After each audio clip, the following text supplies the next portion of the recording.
Greetings, fellow armchair Imagineers. Tiki here. And BlueDragonFive. And guess what we're doing tonight, BlueDragonFive? What? We are talking... Saving Mr. Banks! Well, it's about time. I know, right? It's like after all this time, it's like all the general Disney discussion on this channel, and we always tease you like, tonight we're going to talk Mr. Banks! And then we never do. But no, BlueDragonFive, tonight is the night where the title comes full circle, and we actually talk Mr. Banks. What do you think about that? Oh, that's wonderful. I love Isn't it this. just fucking magical? Isn't it just like, it's like a Christopher Nolan screenplay in the form of a YouTube channel. It's just everything's tied up. Oh yeah, but let me say this. See, one of the first questions I asked you when I joined this little this enterprise here on your channel. Enterprise, if you want to call it that. One of the first questions I asked you was, what do you call the videos? Yeah, what's up with the title? 'Cause I saw the movie, and I love the movie. I'm thinking, like, yeah, are they really big Mary Poppins fans? Did they know about this before we did? What it gives?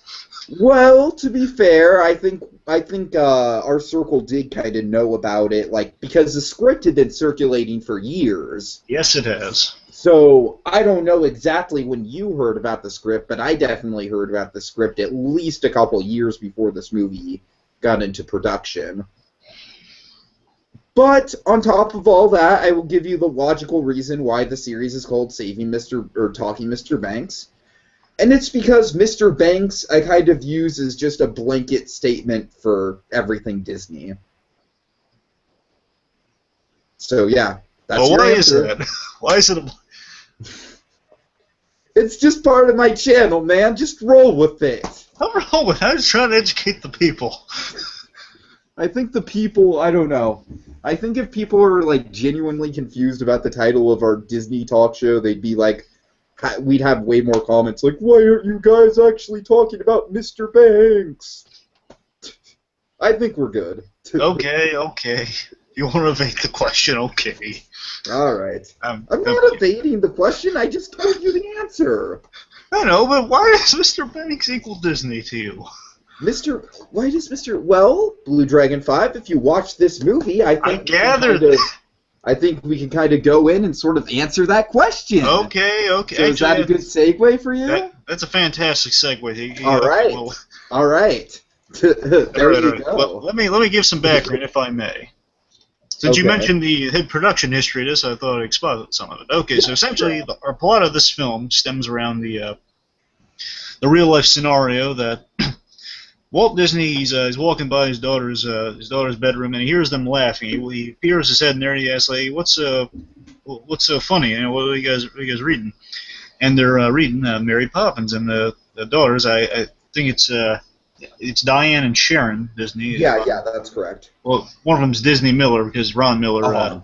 Anyway, so I think it's Diane Disney who said, you know, it's Mary Poppins, you should turn it into a movie. And he basically promised that he'd turn it into a film, and he secured the rights and invited P.L. Travers to consult for a few days. Was it a few days or like 2 weeks? In reality, I believe, I could be wrong about this, but I believe it was more like a series of trips that took place over a number of months. Well, I remember she didn't really meet Disney as much as she did in the movie, because like, it was more like telegrams and stuff. It was more kind of like her and just the creative sweatbox that we see in the movie, you know, the Sherman Brothers. And yeah, from what I remember, it really wasn't one trip. I think it was at least like 3 different trips, I want to say. And that's one of the things the movie kind of condenses down a little bit, you know, for Hollywood purposes. Yeah, that's fine. I'm saying, like, I think the culmination was like a few days per trip, so regardless. So she's there right. And definitely, they did definitely capture the first visit, definitely, in this film, most especially. Yeah, for sure. Right. Okay, so now the history of the film. So in 2002, there's a documentary made on P.L. Travers called The Shadow of Mary Poppins. And the producer of that, can you still hear me? Yeah, I can hear you. Making sure. You know, The Shadow of Mary Poppins, it's a documentary I believe you can still check out on YouTube if you look for it. It's a good documentary. I've watched it once. It's pretty good. And basically, the producer of that documentary, that little biography documentary, said, "Man, there's really a biopic here." And they kind of sparked the idea. Let's do that. And they got someone named Sue Smith to do the original screenplay. And from that point forward, it kept changing hands. Many scripts. You might be more knowledgeable than I on any other adaptations of that script. But I just have basically a gap from 2002 to 2011 where they got Richard Sherman on board. Then they kind of approached Disney and Bob Iger, who's a. So basically, you're saying the script like snowballed from just a basic P.L. Travers biopic into getting the Sherman brothers involved into finally getting an actor to portray Disney. Yes, it's like the inclusion of it's like the full inclusion of Disney. Sure. I think it might have been the idea of doing the biopic. I think it's like on the event itself, so I think it's always been the event. I don't think it's just P.L. Travers, but I think she's definitely would have been the focus. I could be wrong there, but right. It's my speculation. Anyway, so they do get the Sherman. They don't get the Sherman brothers, but they get Richard Sherman on board. It's 2011, so it's after Bob Sherman's passing, unfortunately. Yeah. So he's on board, and basically then they kind of approach Disney. The big kind of roadblock in this thing is Disney itself, because this is this huge entity, and you're kind of technically Disney's your villain, technically, in this film. Well, not in this film, but at least in the story, if you will. I don't know. That's, I think, not necessarily Walt Disney himself, but just sort of like the capitalism that Disney represents could be the villain. Well, I mean, I'm saying from PL. Like I don't think he's a villain at all. I'm just saying, like from P.L. Travers' perspective, he would be the villain of the story if we are just completely. Yeah. That's what I'm saying. I'm saying like historic accuracy, like wouldn't it be great if we got a freaking movie where Walt Disney is like just a cigar chomping, just batty? No, I'd never want to see Disney like that. Anyway, so they go to like modern day Disney. Bob Iger, he's basically, Disney holds the cards in the situation. They kind of present with a choice, if I'm remembering this correctly. Basically, you can do this as an indie movie, put a lot of your own money into it, or you can have Disney behind you. But Disney essentially, they gave the okay, and the director of this film was actually fearful that Disney was going to have final say on things and censored overly. But thankfully, they didn't do that. They had a few conditions, mind you, which we'll get into during the course of this film. But we will. A few conditions here and there, but overall they're pretty fair. They allowed their massive archives of the many the production stuff that went into making the Mary Poppins film and all the events related to this film, like all the audio recordings. That's 36 hours of recordings of P.L. Travers, by the way. Oh, so cool. So they had access to that, visits to the Disney Family Museum, yada yada yada. So, and also Disney was the main source of connection to a lot of the really famous actors that are in this film, or at least the big names that are in this film. Sure. So it was like they had a lot of clout behind them to get Smash. So it was a win-win to have Disney on board for this project. Definitely, yeah. And they got John Lee Hancock directing this, and I believe he directed The Rookie. Yeah, he directed The Rookie. I think, did he direct The Blind Side as well? I'm not sure. I want to say yes, actually, but I could be wrong. I'm pretty sure. I think if that's the case, boy, did they get the right guys. I remember liking that movie too. Man, this guy's great. Well, I like The Blind Side as an inspirational sports movie, and that's not really my type of genre. Hey, me too. I mean, I'm not a sports guy either.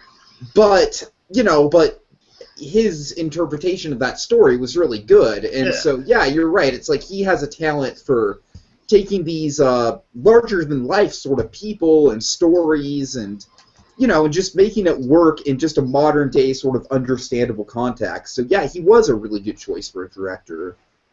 Okay, so I guess now we should get into kind of our initial thoughts when we heard this project. You've heard it longer than I have, but let's say when we finally saw this, it's getting made. We got a trailer out. What did you think of it? Okay. Oh boy.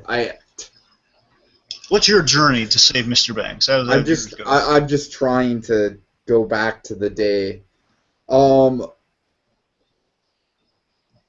I was excited. I was a bit confused about how they were going to work the flashbacks in, and we'll talk about that. I think they actually did the flashbacks brilliantly, in my opinion. But the thing I remember the most was seeing Tom Hanks as Disney in that little Peter Pan clip where he's flying down and dusting off the the pixie dust. Oh, yeah. I have stuff to say about that.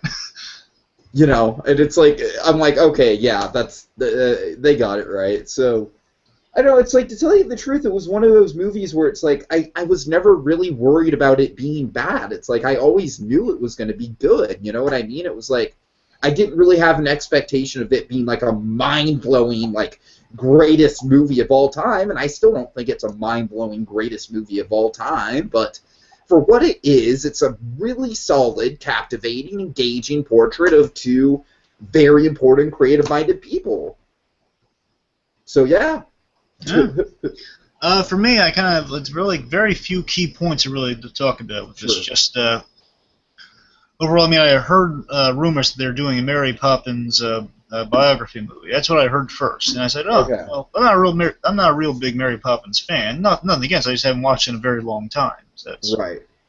Yeah, it's got good songs, but I'm more of an animation in terms of Disney than live action. It's interesting because something that Captain Logan of Geekvolution noted when he reviewed this movie was, you know, this totally got him back into wanting to look at Mary Poppins, and so I think this movie has kind of an interesting effect on people like that because it really does kind of point out some of the finer points of that movie.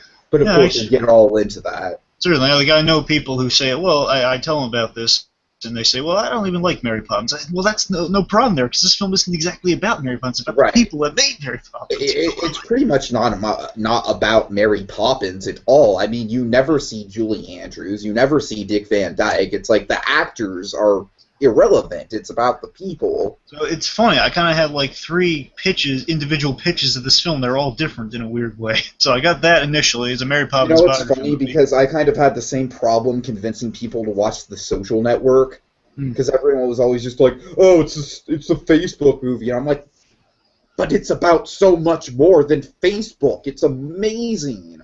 They're like, no, fucking Facebook movie. I'm like, yeah, but whatever. That's for a different podcast. So essentially, I get three different pitches to the film. So that's my first one. It's a Mary Poppins biography movie. And I think, well, I mean, they might get like a little cameo of a guy playing Disney, which could be kind of cool. But we'll see. Let me see a trailer. Sure. Yeah. Right. Then I look on Wikipedia or something. I get like a little more information on, and I hear Disney's going to have a bigger role. And I'm thinking, oh man, that's really cool.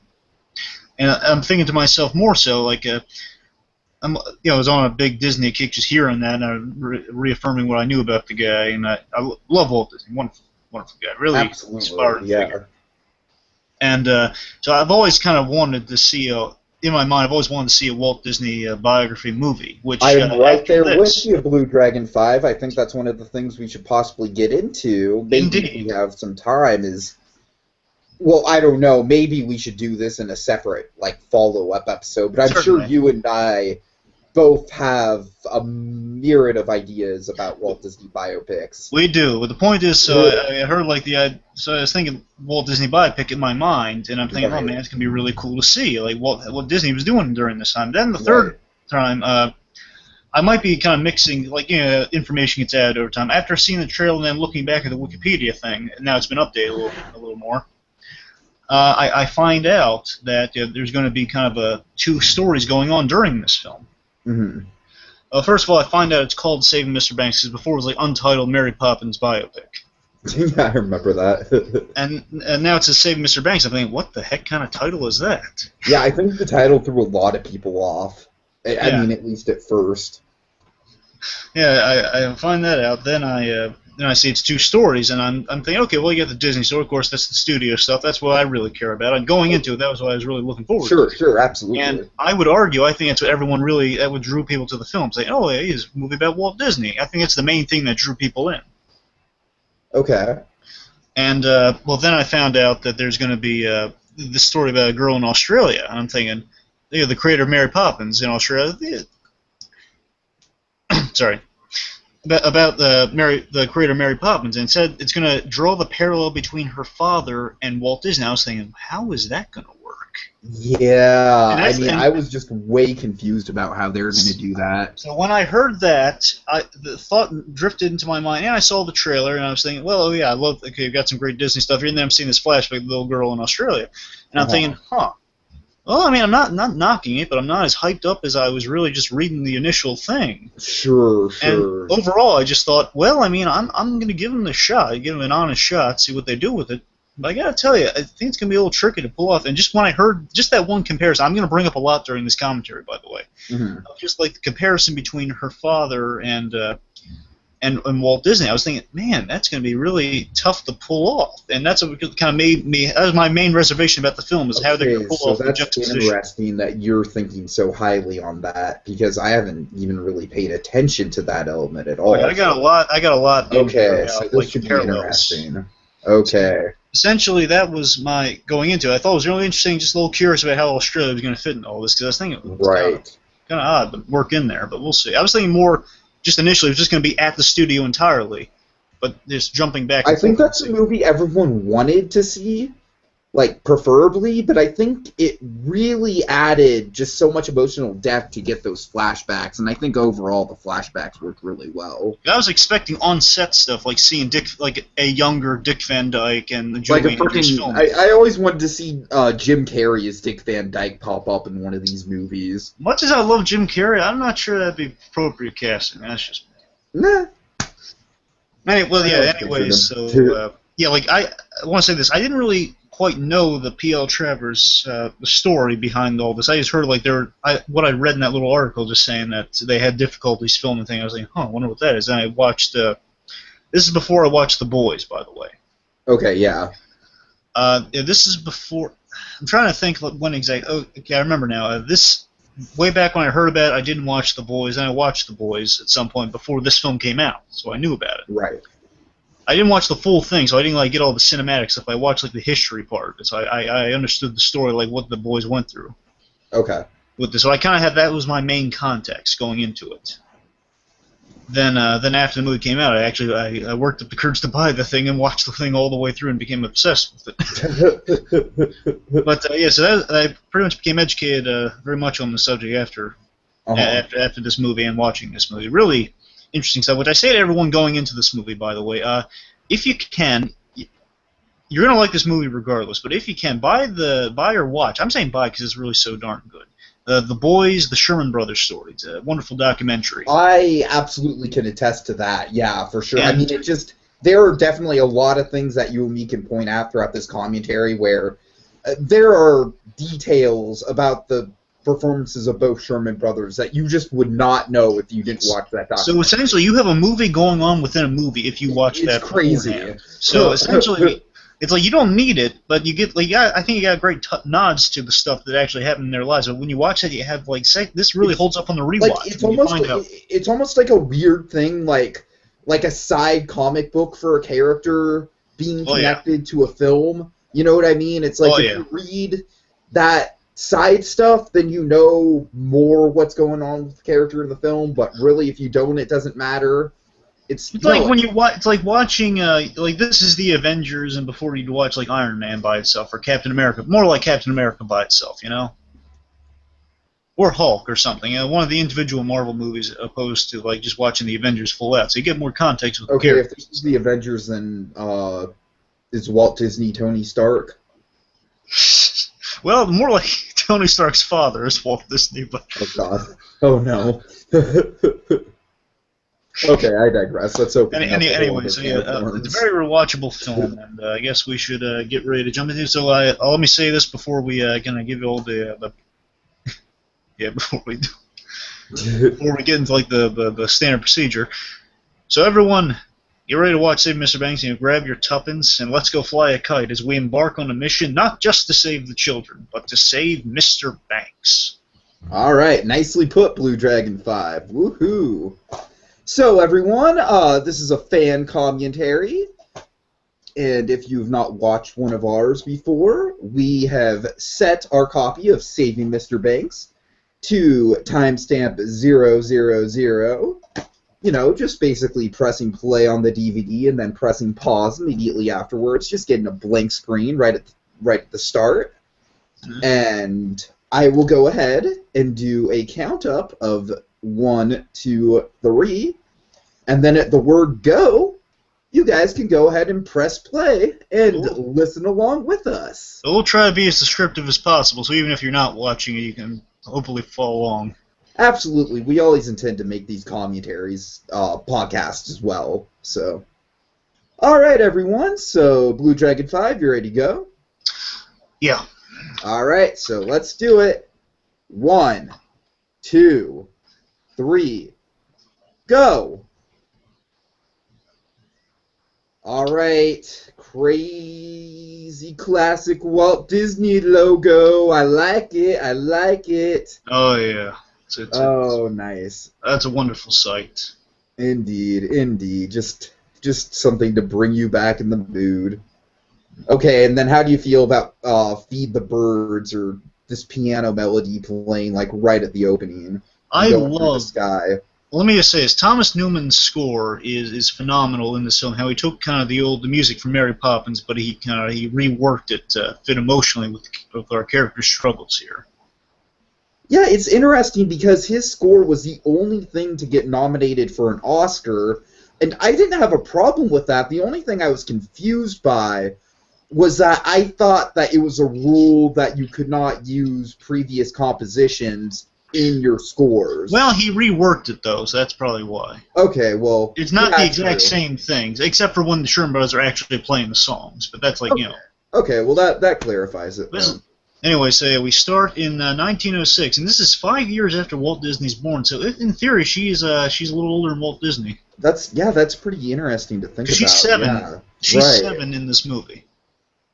And of course, I love the way this whole movie just ties all back together with this song and everything. It's brilliant. I love the opening, and there was so much payoff in this film. I mean, you're going to hear me a lot saying there's so much payoff in this film. Yeah. Every time, it's such a rewatchable film. Everything pays off. It's like the most I would argue this is one of the most well-constructed movies I've ever seen. I would be hard-pressed to argue with that, sir. Okay, so now here we get our main character, Pamela Travers, and oh man, let me just say, BlueDragonFive, she was totally robbed of an Oscar nomination. Actually, originally they reached out to, I believe it was more so Disney, reached out to Meryl Streep. She was considered for the role. Then they went with Emma Thompson. That was the director's first choice, I believe. Ironically enough, Meryl Streep got nominated this year, and she didn't, but I digress. That's a crime right there. But Emma Thompson, a wonderful Emma Thompson. Most recent thing I saw her in was Brave, where she played Queen Eleanor. Oh, sure. Oh, great vocal performance there. Oh yeah, she always does good work, Emma Thompson. Mm-hmm. Anyway, so throughout this film, we're going to see like how the past is connected to now. We early on we saw how like we were tracking on I'm going to call him I might call him Mr. Banks now again, but essentially Travers Goff's words. Oh, sure. On like basically the lyrics of the song. I can't really recall that, but like in comes the new wind and so forth. Chim. Yeah, chim. Yeah. And so now I love that there's so much smart production design behind this thing, because early on we saw the really quick glimpses that are really smartly placed together. Everything ties together. We saw 1961 on like a pad somewhere before we actually saw it. We saw a picture of her family, which is going to be very important. The color scheme fits her muted colors, like browns and greens in this apartment, which later on will brighten. That it just like perfectly is a film. It just kind of comes together like right at the start. You're in this drab, dreary space. She's, you can just tell this woman's miserable. She's at the end of her rope. Oh yeah. Also, if you'll notice, she has like a pink door, which I believe is a nod to the Mary Poppins door. Absolutely, yeah. And by the way, I just want to point out here again, the rewatchability on so many levels. She specifies in this scene, like one of her first lines is like, "It's Mrs. Travers." Now that just tells you right off the bat. Again, we're so rewatchable because you watch this whole movie, you come back, and there will be spoilers in this, by the way. You come back. Yeah, I think that's pretty obvious. Yeah. And she specifies she wants to be called Mrs. Travers. This is her just showing you how much her father is in her memory. She wants to be called Mrs. Travers. Right, she never wants to be called. And that really ties back around emotionally at the end. Interesting. Like her father is always on her mind. That's why like we go into her mind usually with all these flashbacks. Yeah. I think there's like a exception, but for the most part, it's all in her mind. Just she's thinking about these at the moment. Sure. And that's why I think the flashbacks just work. Oh yeah. That's a proper way to do flashback. It's like literally connected to her psyche. Exactly. Yeah. I love the tease and kind of like the hints at Disney in the scene. Like they said, they don't mention Disney. They just say you're him. absolutely right. He's great. Like, it's this faceless build. It's so great. It says, you know he has the money. He's entitled to every penny I don't have. Yeah, it's like we know he's coming, and it's like she just doesn't want to admit it. Yeah. Now the whole point of this scene, and this is the tough thing they wonderfully pulled off, that we need to see her as kind of this desperate poor author. She really cares about her craft and her story here, but she's at the end of her ropes, and we're supposed to be on her side. That she's kind of selling. We're basically being sold on her difficulty and sternness. Oh, love that transition. Love that freaking transition. I know, because she says, I want to keep my house, and then we see the old house. And keep in mind, that also calls back to what she's doing with Paul Giamatti much later in the film. Of course. Oh, man. Yeah, you're right. I mean, there are just so many layers to this. Oh, yeah. Now, in real life, she was actually paid $100,000 in advance and 5% of the royalties for the film. Oh. So she was paid in advance. Okay. In real life. Right. That was like another reason. It was like the guy was suggesting to her to definitely go down there and make a deal with this. Sure. Anyway, the most impressive bit of acting in this entire film, even almost more so for me than Tom Hanks. Tom Hanks is always good. Was Colin Farrell, because I didn't recognize him when I first saw it. I totally agree. I mean, Tom Hanks, it's like, yeah, you're right. It's like Tom Hanks, Walt Disney. It's like chocolate and peanut butter. It's like you know you're going to get something good out of that. It's great. It's magnificent. It's just not surprising. Yeah. And Colin Farrell, I mean, this guy is just absolutely tragic, and they go to some dark places with his character. Yeah, we didn't see opening credits, so it's not just me. I was in like in a theater. I was a little distracted because like the light was coming in through like one of the doors, and I changed seats. And then I was thinking, did I miss like the opening credits? Like, who is this guy? And I'm thinking, like, I think he seems like Colin Farrell, but it can't be him. No, he reminds me vaguely of Colin Farrell, but no, it's not him. But it is him. He's doing such. The woman that's gonna get a call back. Oh yeah. Oh, the stewardess here. Anyway, so yeah, basically we're on Pam's side early on because it's she's someone who cares about her story, but she's kind of put into a desperate position here of like she's dealing with kind of this faceless enemy. He's being kind of sold as the villain before we truly find out who it is. Yeah. And I don't know, it's interesting, though, because, it's like Travers, the really effective thing about this movie, and it's been said time and time again, is that Travers is an inherently unlikable character that you grow to absolutely love. Oh, yeah, that's a very interesting thing to go in this film with. You're going to have technically a really unlikable. She's the villain of her own story here. Pretty much, yeah. And we're going to make her likable, and they succeeded in spades in this film in making her likable and really, really fun, without changing her at all. She's the same person at the end of this film. All right, BlueDragonFive. Now we're getting into the family dynamic and the wife with the eyebrows of frickin' steel. Oh, let me say this before we get into the family, if I may. Again, kind of a Disney and parallel between. Yeah, sure. Go ahead. A parallel between Disney and her father. I noticed in that opening scene was that we see overall with the two characters that Travers, the father Travers, he's a very creative, loving, and inspiring person. He puts on a persona for the world, much like Disney does. Okay. Disney's very dedicated to his persona of Uncle Walt, and not saying that he is an Uncle Walt to some extent, but he does put on like he doesn't let people see him during these moments of like humanity, so to speak. Well, when I say humanity, I mean like when he's smoking in his office and so forth. Mm-hmm. Right. But also, again, very creative people, and they're very loving and inspiring figures to her with her father. Did you see what I'm saying? Yeah. So I'm saying they get more hints of that throughout the film. That's like just instantly kick it off and really rewatchable stuff right there. Okay, I'm seeing where you're going with that. Okay. I love the travel parallel that she's traveling on the plane now. She's about to travel on the train. Well, I mean, that's the thing about the flashbacks that works so well, is that every time it cuts back to a flashback, it really kind of ties directly to what's going on. It's funny that... It's good screenwriting, man. I mean, that's all it is. It's funny that in the movie, her big thing is that she didn't get to edit the film, yet here she has perfect editing in this film for herself. Right. That's the one thing she wanted desperately. She wanted editing on the original Mary Poppins, but in this film she gets perfect editing, if you ask me. Oh, yeah.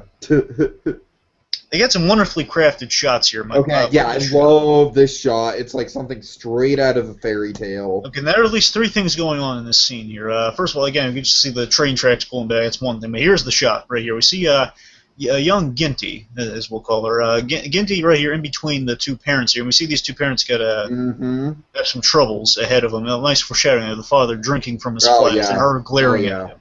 And kind of the separation of it, that's what's going to divide these 2, and she's going to be caught in the middle of it. So, great visual storytelling. Oh, God. Again, so much communicated with so little. Back. Oh, fantastically shot. Why that didn't get cinematography or something, I'll never know. Of course, some cloud imagery to go with the Mary Poppins motif. And I like, again, she's sleeping, and that's why we had that flash, because things she's thinking about. Oh, yeah. Okay, so now we're drifting into our wonderful period setting of oh God! Oh, this is wonderful. 60s Hollywood, pretty much. 60s Los Angeles. Okay, here we go. And I love this. I think I'm the only one who appreciate this, but I just love seeing the old studio logos on there, just drifting by and seeing Disney. No, I'm with you. I'm with you. I think actually my grandmother and I are the only people in our theater seeing this movie, which is kind of sad. So I was saying, oh, you gotta see this movie. It's awesome. All right, here comes Paul Giamatti, man. Oh, yeah, the wonderful Paul Giamatti delivers an outstanding performance. He really does. He really does. I mean, we'll get more into it as we go along, but yeah, he's really one of the hearts of the whole film. From what I understood, that's the reason he took on this film, because it's not like it's not an overblown part. It's just right. Yeah, absolutely, absolutely, and it just provides just the amount of heart, just the amount of memorability. I mean, he really is kind of the heartbeat of the whole thing. Yeah, he's a great balance to her character, kind of this really cynical, prim and proper author lady. He's a really nice guy. He's like all sunny and happy, and what's really great, I think I've heard the director make this comparison, but essentially, he puts on a front. He puts on a front also, like how she's kind of more cynical on the outside with everything she says, and deep down she's really this hurt little kid. Where him, he kind of takes this kind of cynical, or at least the darker parts of his life, and he buries it down. Like, he doesn't show that instantly. It's like more so, oh, the sun's coming out. Of course, we find out later, which is wonderful foreshadowing in a way. Yeah, He has a reason for saying, like, the sun's out. Right. And so forth. And he's so happy about it, but there's a dark reason behind it. So it's kind of, he's a reverse to her character. Mm-hmm. And also, just so if anyone's curious, Ralph, our driver, who doesn't get named until one of his last scenes, by the way, which I think is just hilarious. Yeah. Ralph is actually, he's a fictional mesh of all the drivers she had. So, I mean, she had a series of different drivers. Uh-huh. And, like, one of the studio guys was her main guide, I guess, and he's kind of a mix of all those people. Right. So technically Ralph doesn't exist, which is kind of sad, but he's that is kind of sad. It's a great character, though. Yeah. We see she's very self-reliant. She's not. Well, then again, I wouldn't let anyone unpack my bags. It was the '60s, so that was socially acceptable back then. So we even see on the plane she's very. Tiki, you there? Yeah, I'm here. Yeah. She's very self-reliant. Oh, I love this scene here. My grandmother, she adores this scene. She laughs. Hold on. I'm waiting for the line.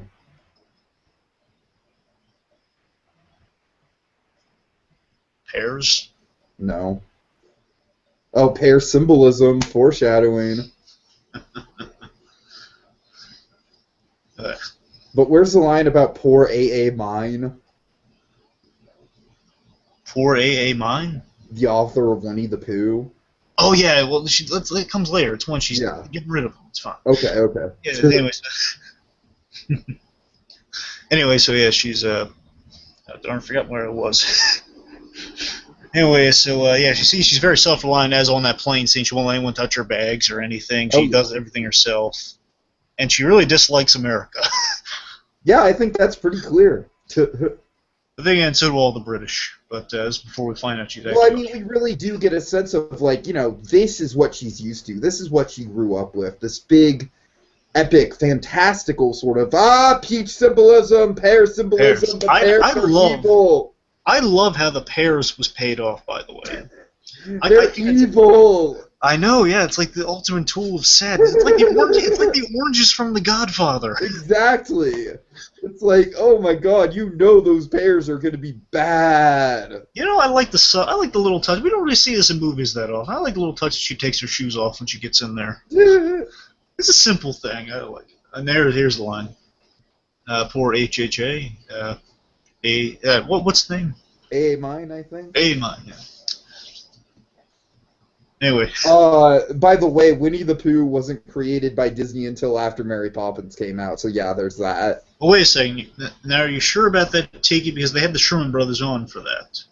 I'm pretty sure about that. Okay, it's fair enough. I know, because Disney, remember, Disney died 2 years after Mary Poppins came out, so he died in 66. And this, right now, this is in 61.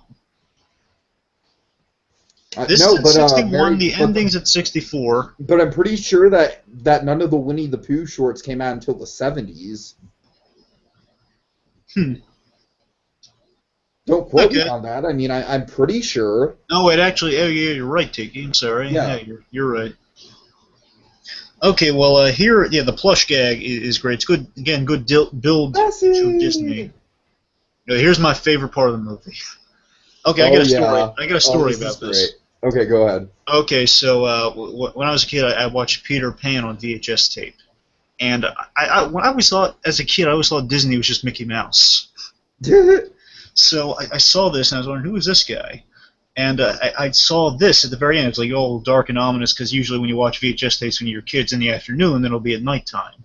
And you just have this atmosphere after the movie, like, what am I watching now? It's in black and white. And it's Disney. It's a wonderful, just shows. This kind of epitomized my first memory of Disney. I hear you. To the letter. And I was so happy to see this in the trailer and see this unfold here. It's like Disney is kind of this purveyor of magic and wonder. And of course, Hanks just pulls it off just insanely well. And again, it's a great tease to Disney, who we haven't physically met yet, but it's just like seeing him as the god that he's making himself out to be almost. Oddly enough, Walt Disney in this movie is kind of like the Hannibal Lecter to Silence of the Lambs. I think he's in a little more than Hannibal. Well, I'm just saying, like, in terms of just, like, he's got such a pull over the whole movie, and yet he's not really around for big chunks of it, you know what I mean? Good point, good point. Yeah. When he's in there, he makes it count, I'll say that. Absolutely. But what I like so much about the Tinkerbell scene and just the thing in general is that it really exposits Disney's core beliefs and his persona he brings out to the world. Sure. And I think that just in that scene, the reason she's really kind of rejecting that, like she's just like turns him off, I can turn you off, is because I think she's seeing similarities to her father in some way. Because that's how her father made himself out to be all those years, as kind of this guy saying you can do anything if you. Essentially, you do anything with creativity and imagination is what he's been expositing in the past, and that's the reason she kind of rejects it in her mind.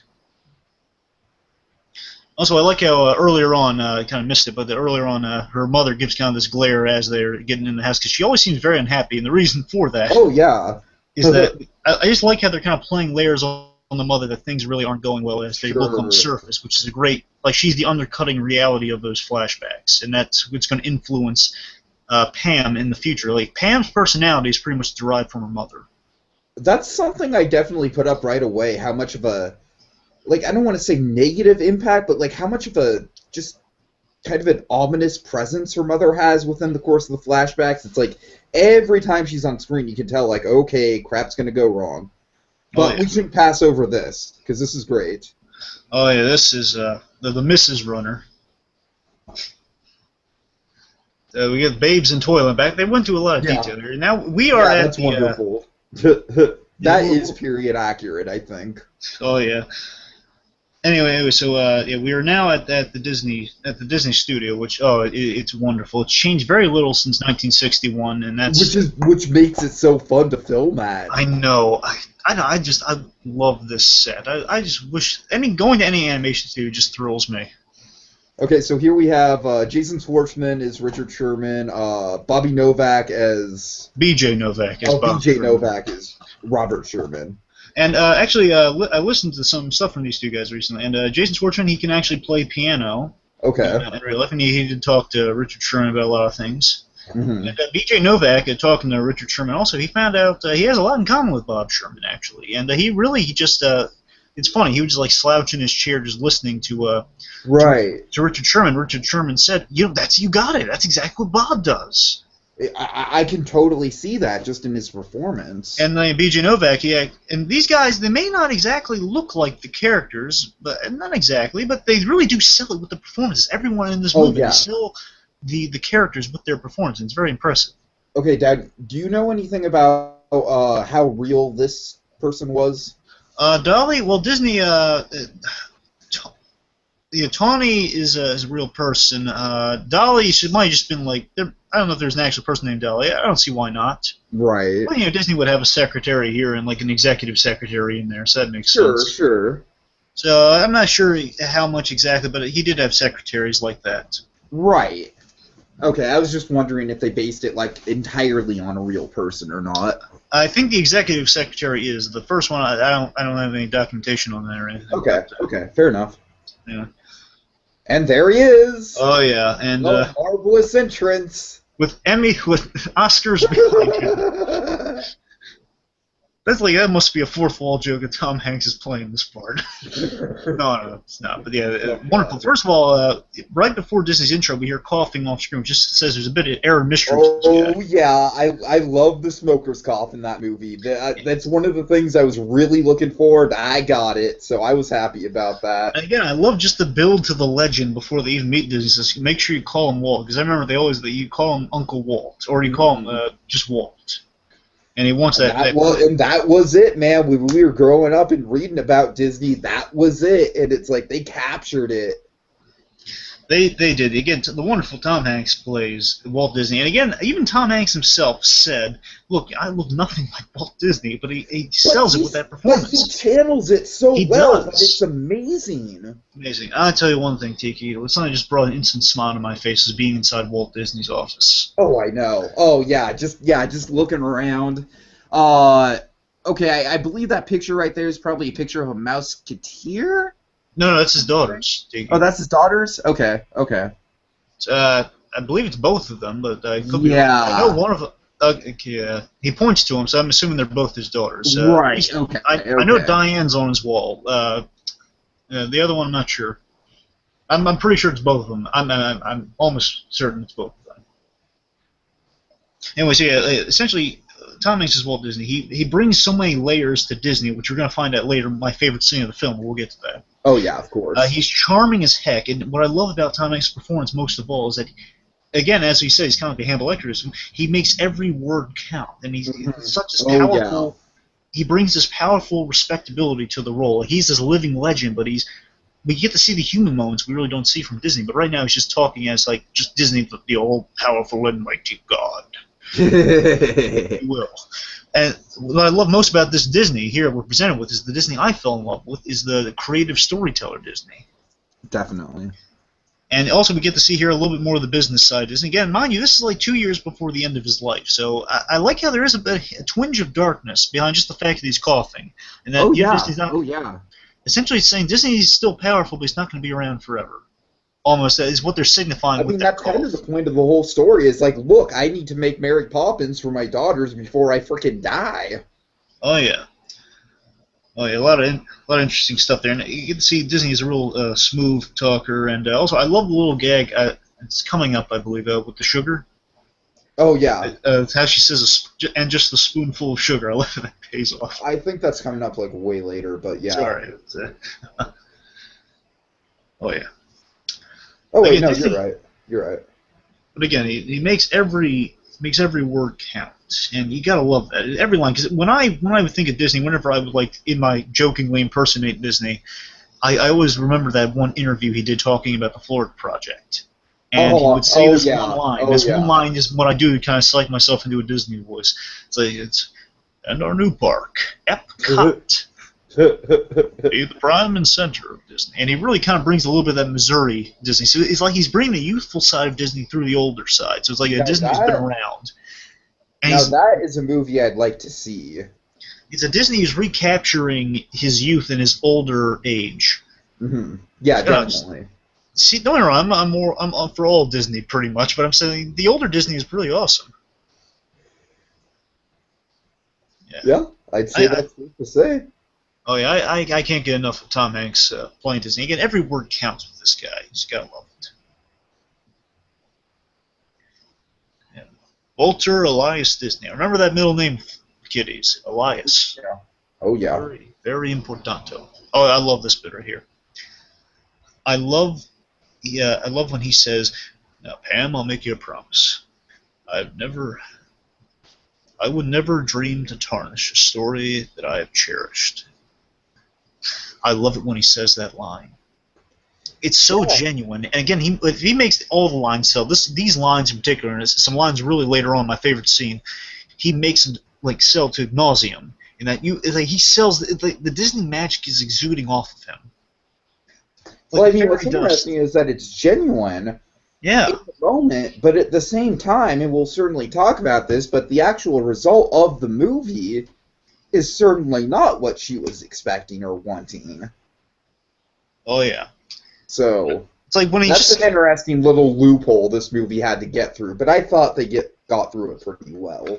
Oh, yeah. It's just when he says, the story I have cherished, it just sells me the Disney bravado and magic, just like the old footage of Disney that I think of with Epcot and stuff like that. And then that Tinkerbell thing, just like saying the magic of fairy dust. Wonderful stuff. And also, I always thought like it was kind of a barb to me, much just because I'm a big fan of Disney. It's when she said, "Your silly cartoons," I was like, oh.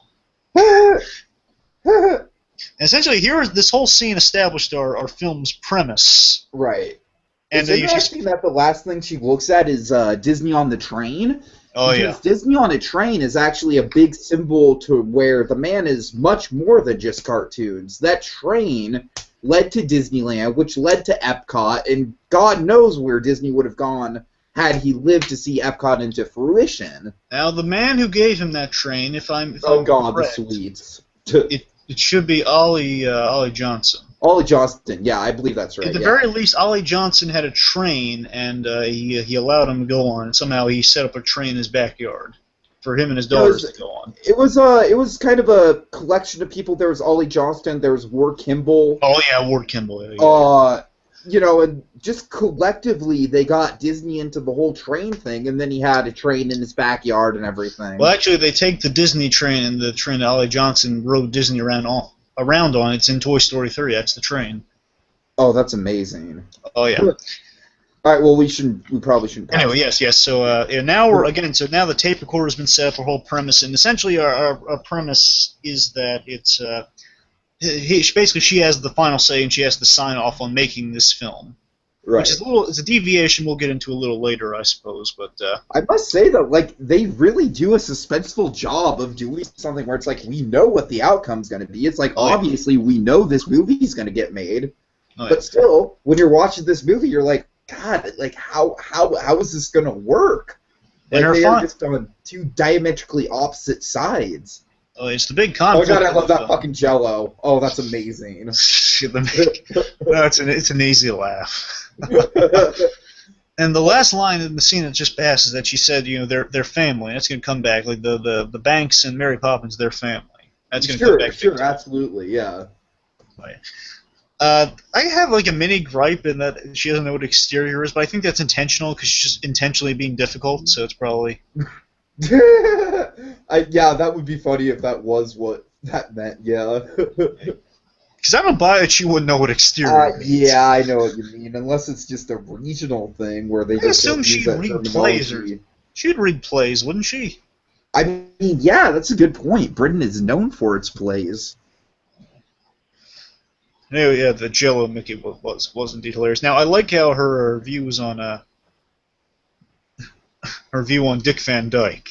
Oh, yeah, scathing. Now I'm wondering what Dick Van... It was fun. The director actually posed this. Like, I wonder how Dick Van Dyke feels about the director, because he was at the premiere. I don't think they got to talk to him. I think he probably got a good laugh. Oh, I'm sure of that. I'm just saying it's kind of a funny thing to think of. Like, he does get kind of slammed around in this movie. Yeah, he does. And there is actually a laugh at his expense in the end, but we'll get to that. God. Right.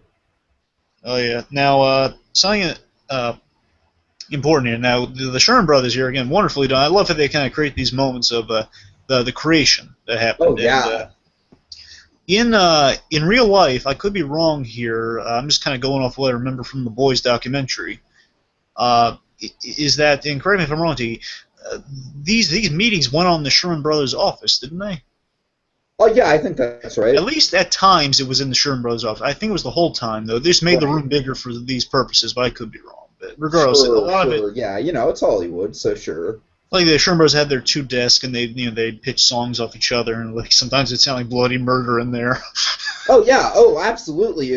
Like people would always tell stories about like how it'd be like just musical, musical battle. But let's not skip over any of this great flashback stuff. Yeah, well, getting into this flashback, I like how her last line, and she was right now. She was just in bed, and she like again going back to the trees. That'll come back. Yep, she was referring to responsible, and she just can't believe that you made up a word. She says, then unmake it up. And now what we get in this scene right off the bat here is a very good parallel. We see kind of how she's against kind of this inventive creativity. We get nods and hints at that right now. And the fact like her father's like being really creative, and he's saying, oh, this horse it's your Uncle Albert. Uncle Albert. Yeah, Albert, Uncle Albert the horse, and he's being a very creative guy. He's giving animals, like personalities and names. Mm-hmm. And like, and that's kind of like it's very creative, and like for the reasons later on we'll see in the film, to the present point, like someone coming up with the word responsible is going to set her off. Yeah. So this little interconnectedness there. Interesting. Nice. Yeah, might I just say, like, all the flashbacks, I mean, I think I'm just going to be, like, repeating myself, but it's like, my God, it's like the way they're lit or something, but they all just positively glow. It just looks beautiful. Well, you see, Tiki, what they're doing there is that they're kind of, it's like in Up. In Up during the married life sequence, you'll tell the coloring is a little more rosy and vibrant, because the idea is it's through Carl's memory. In here, they kind of do the same thing. Whenever we kind of think back, we're going to experience it through our own POVs. Right. So, like things will be either rosier or darker. Lines. Oh, yeah. The stroll line? Yeah, hold on.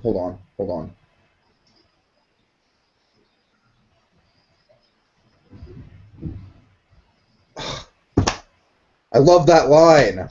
Ralph says a stroll is a gift, and of course, for what we find out later, I like how kind of they're laying so much ground. You got to watch this film twice, people. You really do. Oh yeah. Ralph just saying a stroll is a gift for what we find out about his daughter, and I guess we'll say it now. His daughter is confined to a wheelchair, and again, Ralph is kind of masking some inner pain there of any parent with like a child who's not going to be able to live up to their full potential in a way. Right. And again, he's kind of masking that where she's masking her own pain, and so is he, but he's more brighter about it. Like he's putting on persona much like her father did. Kind of gently cutting back and forth. It's like I like the way where when we get to the flashbacks, it's not like it's never to the point where it interrupts the flow of the movie. It's more so just mood. Oh yeah, I love the quiet moments we get with stuff like that. Okay, this scene's great. I love Bob Sherman in this scene. Okay, here comes a great detail. Hold on.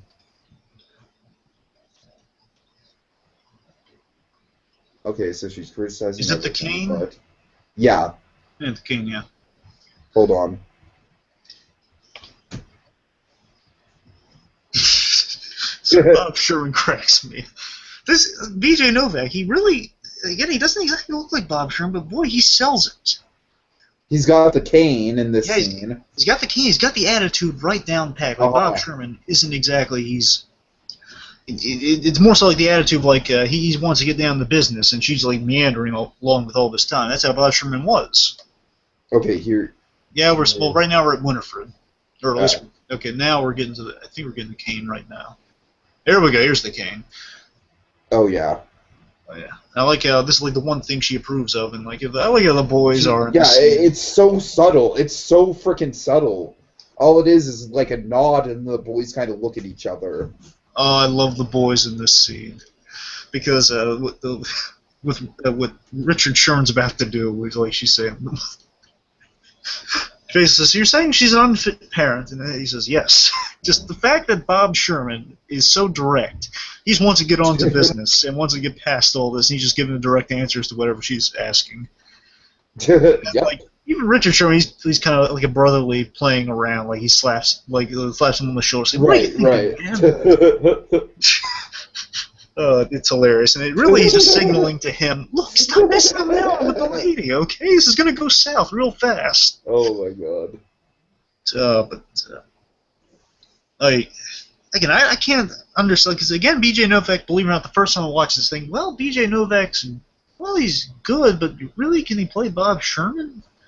And then really watching him this first time, I thought he was okay, and then rewatching, he really brings a lot to the role. Now that I've seen The Boys over and over again so much.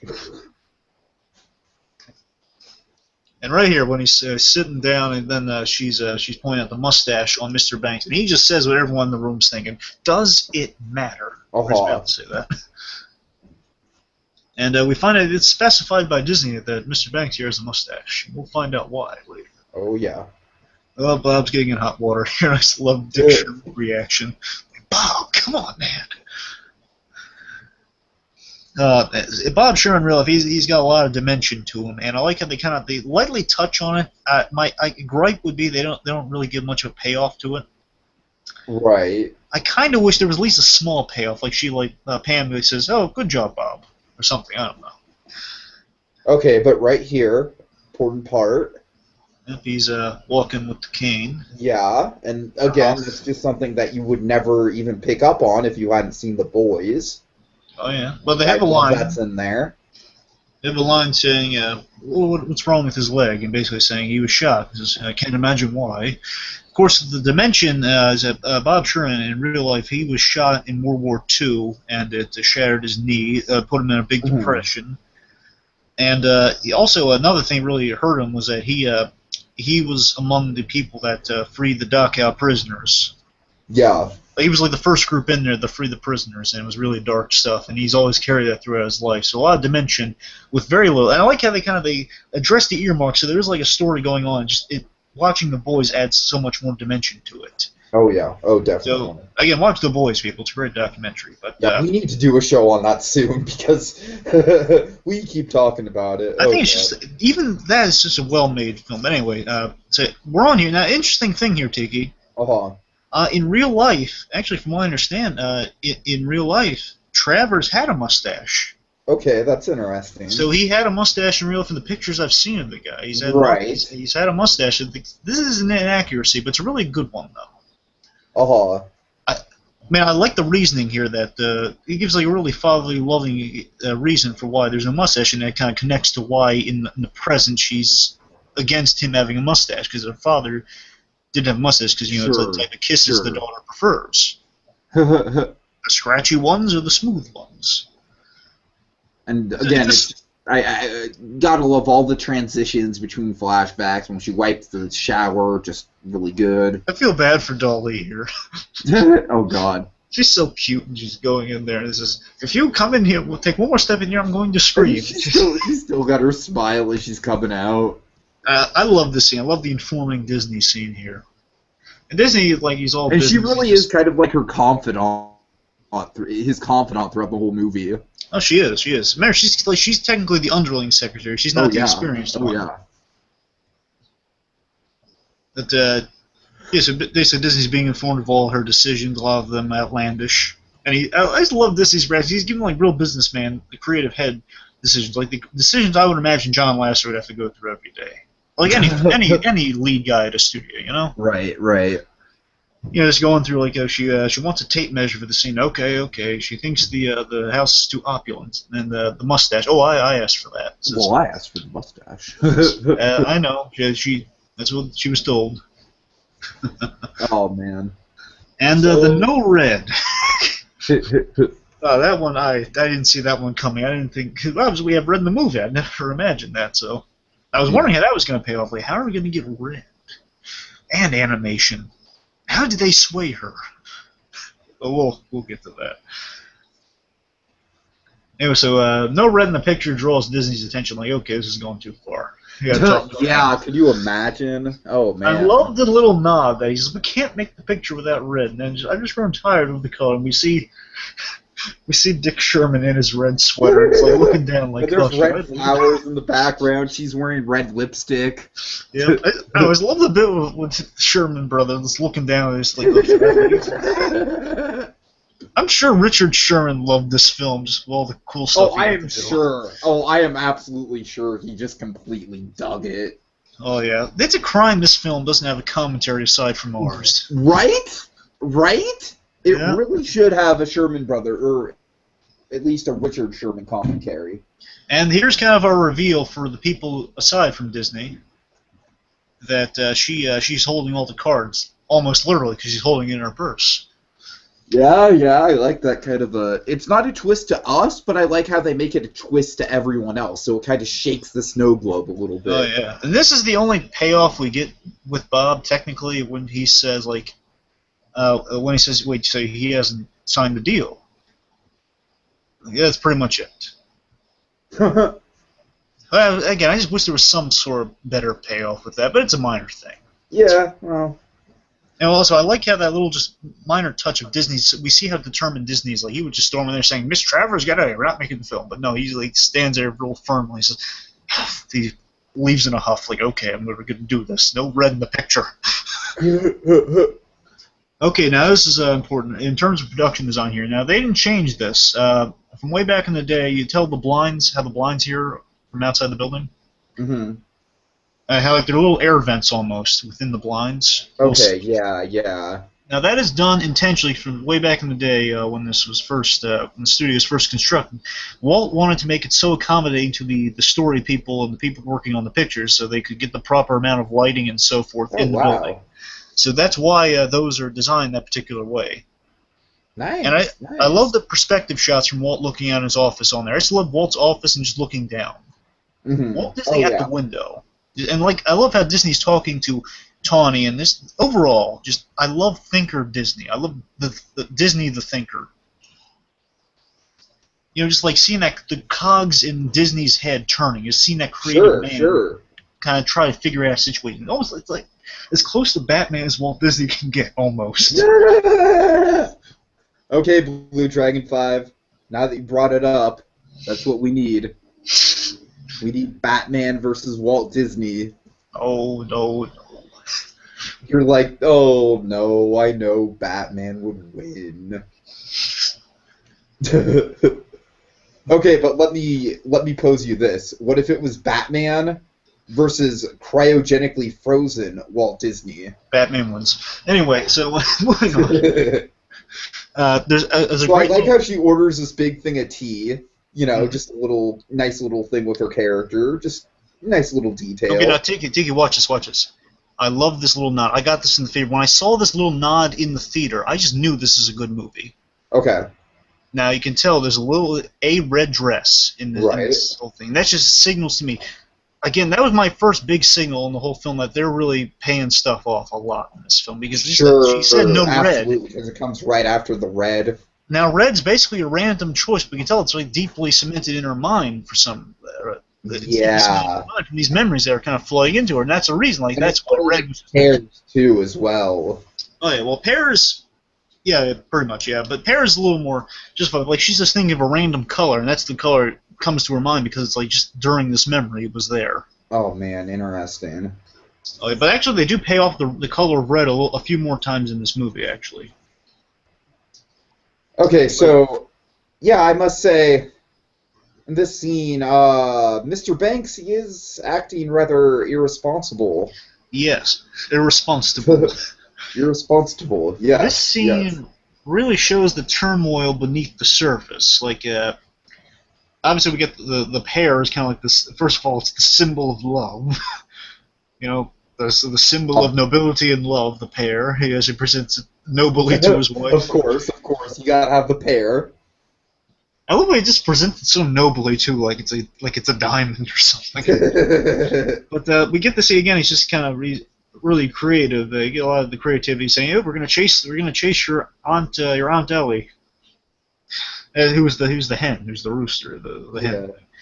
And we see just a little nod that she's picking the alcohol out of his Oh jacket. man, She's just little shots like that just go such a long way to making the dramatic impact. And here's the best shot coming up right here. Like she's on the kind of like yelling, just kind of saying, "This is not happening. This is not happening." Then we see the overhead shot, and there's that little red in the corner. I love that. Isn't that just signal to me it's a great movie? It's just like when the mother is breaking down from the circumstances and the father is going into alcoholism, which we find out in this scene is due to apparently he has deep depression issues. Mm-hmm. And he drinks the question is, was he always this creative, or is the creativity fueled by the alcoholism? That's a good question. I think it's the creativity's there, but the alcoholism is just to kind of lift him out of depression to get into that creative mindset. That's my feel. Sure. I think like with the alcohol, it's like in some ways it can fuel the creativity, but of course in other ways it's eventually going to destroy the man. So I assume that I think her sister got him the job at the bank.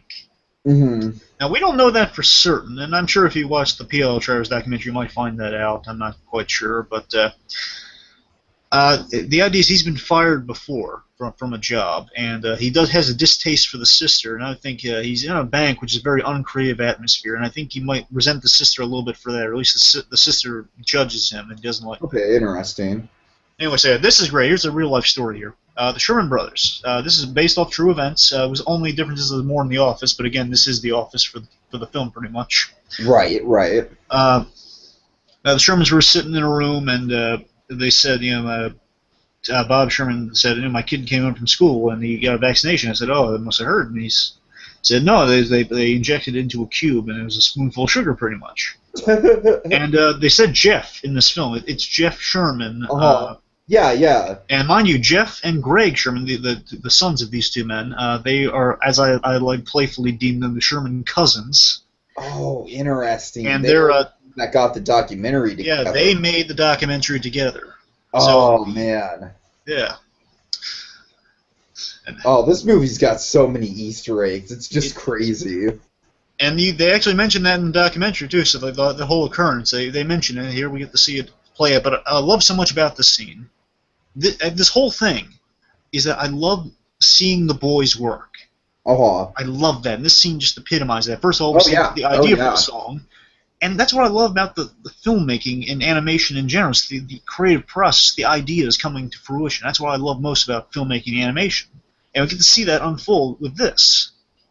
Absolutely. They get an idea, they get to play around with it, and they get that little moment there. And just seeing the magic of the boys' work, saying, well, what if she's such an uplifting character? Like she goes up when she's supposed to go down. So a spoonful of sugar helps the medicine go down. The down. Yeah, and it's just really playing into just like you said, just the whole process of it, and it's just ingenious to see it just so well on screen. And the third step of the process, which is the best part, which is going to come back in another favorite scene of mine, Disney and the Sherman Brothers. Because Disney would walk in and he would basically say, "Okay, that'll do, boys," or "I like that." Basically, it's ironic. No, it's not ironic. It's iconic. Oh yeah, that's how it would go, and they capture that perfectly in this scene. And then here comes the buzzkill. We got P.L. Travers. She's really harsh on Disney in this scene. She basically complains about Disney's hopefulness with all his movies and everything. And of course, this is stemming from that previous flashback, because she was awake during that little scene where the parents were talking about the alcoholism and depression. Say, I'll put on a good face for the girls. It'll be fine. And when she's, Aunt Ellie's like a foul. So really, like, she's threatening to bring the sister back. So no, everything's fine. Everything's gonna be fine. And we see she's facing harsh reality, and that's what she's doing here, saying there's no happy endings for these. There's no like Disney pixie dust. And she throws. And it was mean. She threw that script out the window, man. I know. It's like, man. And then I like it. Disney. It doesn't have a big fuss, but it does say this is coming from the woman who sent the woman with the talking umbrella to save the children. Did the umbrella talk, or is he just making fun of her? I'm pretty sure the umbrella talked in the novel. Okay. I'm pretty sure. Like, more so than he did in the movie. Oh, I love this scene. No, this scene's great. Can you hear me? Yeah, yeah. Sorry, I was making sure. Yeah, I love the boss here. The boss is my favorite part of this little scene. Oh He's God, such- it just. Oh man, the second half of this movie is just like. No, we get to some dark Oh. places. With anyone battling a substance or a problem, they gotta hit a low point, and this is him heading towards this low point. So it's gonna get worse, folks. And again, kind of relating to our previous scene, kind of like the harsh reality of the world, and we get to see he's trying to be, if not creative, at least have fun at the workplace. I could be wrong. I think he's making fun of the boss. Yeah. And the point is, he's just frustrated by not being in a creative environment, and he gets fired because he's goofing off the work because he's not being serious about the business, and that gets him into trouble. Again, kind of the harsh reality of the world. You gotta stay focused on a lot of serious things. Sure. But I love the boss in this scene because the boss sees, oh man, I fired him in front of his daughter. Okay, I can't do that. No, dear, he's fine. He's not fired. Just straighten up for your daughter, man. If not for me, do it for your daughter. It was a good boss. We rarely see great boss characters like that. He don't have a big role, but he doesn't have a huge role. But when he's there, that boss was cool, man. He was a fair guy. Like he has like a few seconds in the whole movie, but yeah, it's like he's very. He was a fair guy. Don't get me wrong. I like being creative in environments, but you gotta be there when you're there. Right. We can tell Travers, however, does hate the banking business, though. He's just there to literally hold down a job. Which is really interesting considering the whole Mr. Banks character. Enlighten us. What? Want to enlighten us? Well, I mean, I'm just saying, the whole Mr. Banks character, he's a man that's trapped in a bank, It's like, Dick Van Dyke has a very poignant line in Mary Poppins where he's like, I hate to see any man trapped in a cage. And, and Michael's like, Father, trapped in a cage? Well, cages can come in all shapes and sizes. Oh, yeah. That pays off big time at the end of this film. Oh, yeah. Oh, yeah. Oh, yeah. Now, this is, again, a really nice quiet scene here. And it's just, again, it's kind of fitting in with the previous things I mentioned about kind of the harsh reality of the world. And basically, the father here is saying, reality's overrated to his daughters. And, we're kindred spirits, you and I, but, reality's overrated. Never lose that creative spark. Sure. Essentially. And, very poignant how she's eating the ice cream, he's drinking the flask. And they're kind of indulging in their vices, so to speak. I mean, the alcoholism is never really, made to be a big issue. It's just kind of there. It's there and it's dangerous. That's all we need to know. Right. But what's great here in this scene, again, she's feeling very insecure. She can't sleep. She's I forget if she's talking to the Asian friend she had earlier on or not. I think so, yeah. I think so, because he has a hard to pronounce name, which they made a gag of early on. But even Disney got it wrong. But anyway, so we can tell she's kind of in an emotionally unstable place, and I love how they tie together these next two scenes because of we're getting a foreshadow of our end resolution in more ways than one, especially with the character who's about to appear here. Sure. So she can't sleep at night. She's looking for some sense of security, and she's got no father. She's got no friend with Disney yet. So what's the next best thing? She finds a mouse. Which also, I'm wondering. Earlier on, I kind of glazed over this. Earlier on, you could tell she was pulling a bunch of pills out of her purse. Uh-huh. Now that's going to come back later on in the film. However, here, well, one could say that she has trouble sleeping because these memories are haunting her, and this film kind of helped her get over that. At least within the context of this film, I think that's what they're going for with those pills and medication. Like another reason she can't sleep. But I love here that she calls up next to Mickey Mouse. That's nice. Oh yeah. It's a simple visual. It's like she's found some sense of security with this mouse, and that's going to foreshadow her reconciliation with Disney. Definitely. And I love how then from there we transition from the mouse that he's built his empire upon. We transition to the man sitting stoically on the bench. This is my, if not my favorite scene, it's my second favorite scene of the film. This is absolutely the one scene I wanted to see in any form of Walt Disney biopic. Oh yes, I adore this. It. I adore the scene. I adore the story. Walt Disney Now, there's more. Actually, there's more to this story than before, Tiki. Mm-hmm. So first of all, the Feed the Bird story. Essentially, this is the first song they did. They got ready for the thing. Oh. The boys, they wrote the Feed the Bird song, played for Disney, and Disney loved it. That's his favorite song from the film. And The Boys, they do wonderful stuff in the documentary. It was his favorite song from then on out until he died. Oh, yeah, and they played it during the past and said, oh, I'm going to cry thinking about it.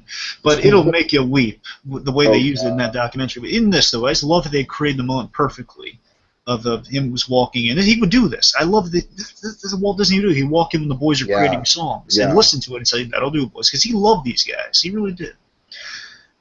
Because he brought them on personally. If I'm correct, he brought them on before anyone to this project. They were the first people brought on to the project. Yeah. And I like how Robert's just asleep on the couch. Perfect detail. And it's kind of there are some subtle things that might be here too. That maybe Robert sleeping is kind of a subtle acknowledgement that he's no longer around. Perhaps. No, I actually think in the actual story it was Robert was sleeping on the couch and Richard was on the piano. So I think, I mean, you're right, it could be that, but I just think it was accurate. If that's the case, then yeah, but I'm saying you got a lot of interpretation there, but yeah, that's the case, though. Okay. I think also here is that a nod to two things. When Disney says, a few things. First of all, when Disney, I love the end of the song where it goes like, Toppins, da-da-da-da-da-da. I love that little da-da-da-da-da that plays at the very end on the piano. Disney says, that'll work. Now, that's a nod to the first thing he ever said to the boys when they got their job. It wasn't over this song, but it was over like the first song they ever did. He said, that'll do, and they put it in the movie. And that basically, from then on, he hired him for everything. Right. Also, I think that's a nod. This whole scene is also like a very subtle nod to Disney's last encounter with the Sherman Brothers, because it's so quiet and emotional. Okay, yeah. That's what I think it is. I totally see it. Because just the way Disney, Tom Hanks as Walt Disney, he delivers that line of like, that'll do. It sounds like it's a quiet. It's saying it's such a quiet moment. It's a lonely moment of them walking in there and just saying like some encouraging words, but also more so the ending of this scene. Mm-hmm. After they have like a really great bonding moment here of them like singing the song about her that Bob wrote. Sure. About her being crabby. But this whole scene is very magical. I think.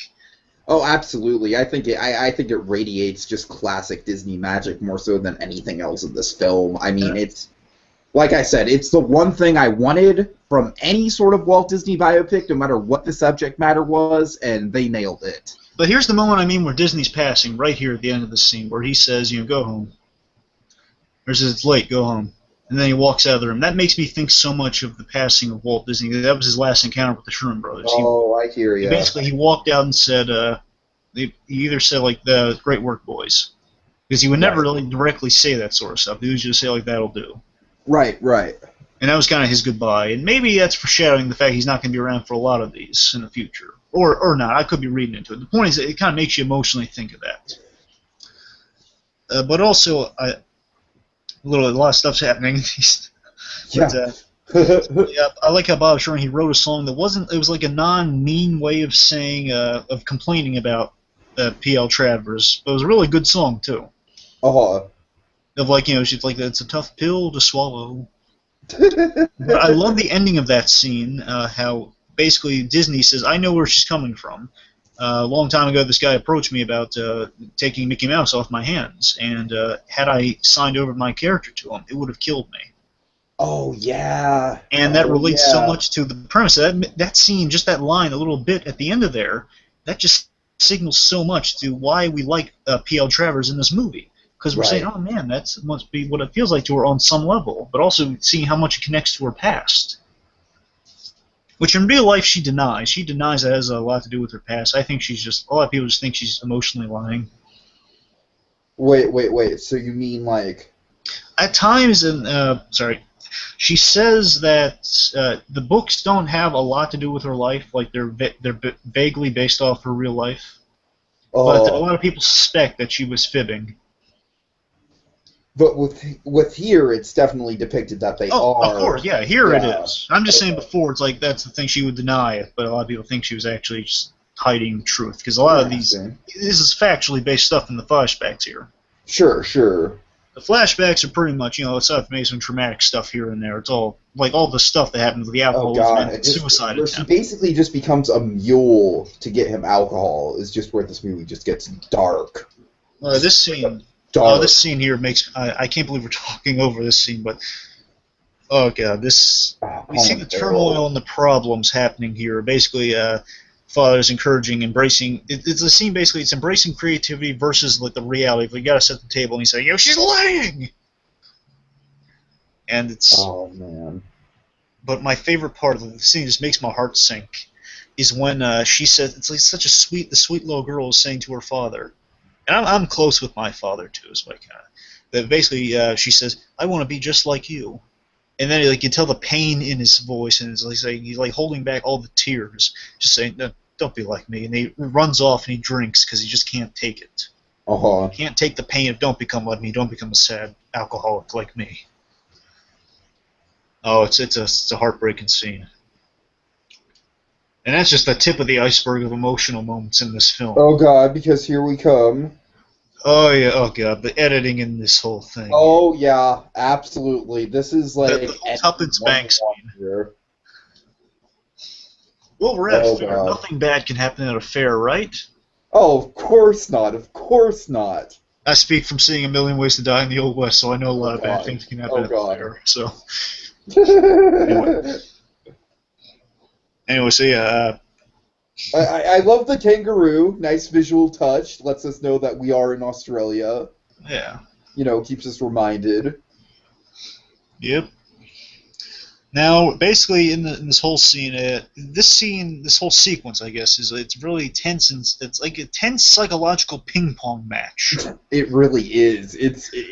Yeah, I mean, it's just tense is just the only word I can use to describe it. It's just like he's just like, okay. It's like you see the temptation in his eyes. It's like SpongeBob going for water. It's like, I don't need it. I don't need it. I definitely don't need it. Tiki, this is a man falling down the bottle. I think now is hardly the time to talk about SpongeBob. Oh, I'm sorry. I'm kidding. But seriously, this is seriously, it's Travers. He sees that tent with the alcohol, and he stumbles in there, and the daughter sees him, and she's like, kind of like, oh boy, this is not. Oh yeah. Oh god. And then basically this whole scene right here is building to, again, emotional ping pong, because we see her in the present, like hearing this. Oh, when it hits the song, I lost it. It's like, oh no.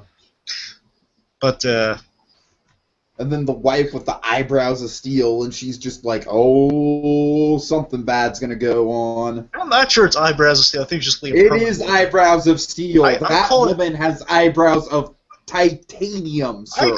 I call it permaglare. Permaglare? Alright, whatever. Anyways. Yeah, Travers, he just can't fight. Like, at first I thought it was like because he was nervous. I'm thinking more just temptation. Like, I think temptation. Yeah, it's addiction. I mean, that's what happens. You know, it's like I've been. I can talk about this a lot more in the Cartoon All Stars commentary when we get to this. But I certainly have experience with people in my own family who have dealt with addiction, and yeah, it is like that. I genuinely think that children could benefit from watching this film. I strongly agree. And again, the boss, very little to do here, but he has a lot of presence and a lot of good bossiness to him. Right. Well, first of all, he's saying, like, looks like heck. What happened to him? Looks like he'd been a fight or something. Then he says, the bank manager's lovely wife in the audience. Oh, it's just... It's sad to see. Again, this is him hitting the low point. And actually, a few moments, he's literally going to hit a lower point. Yeah, physically. Yeah, but it's sad because we know he's drunk. And so far, it's like, I would rage you to say, us, the audience, we're kind of going, okay, you can make it through this, buddy. Come on, just get through it. That cutback. Oh, it's this whole thing is masterful. Okay. This is the sad part. Like, he's the boys are singing the song in the background of like the bank manager song about Tuppence, and it's cutting back and forth, and man. It almost seems like Travers is singing, but he's not, just shouting. Right, So right. it's like edited so it looks like he's just singing along with the And boys, it's which just makes it so totally sad. stylistically like, oh man. Yeah, it's like he's gone mad with his addiction. Right. It's like psychological. I can tell you how psychologically traumatizing it is for poor Ginty.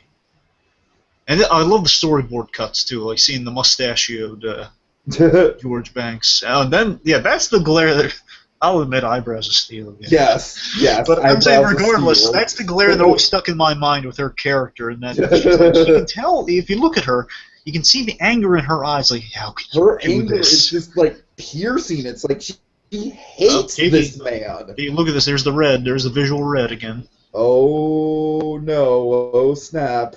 Now, see, there's that another reason red might stick in her mind. We're gonna see more of that later, but points like blood on the white handkerchief. Sure, sure. Oh, the thing that we're getting lower and lower at this point before he actually hits the physical low point. When the bit that just makes me sad is when he's so drunk he can't remember his daughter's age. He can't remember his daughter's age. Yeah, that is pretty heartbreaking. And I think he's just calling her Princess Ginty because he can't remember her real name. Uh-huh.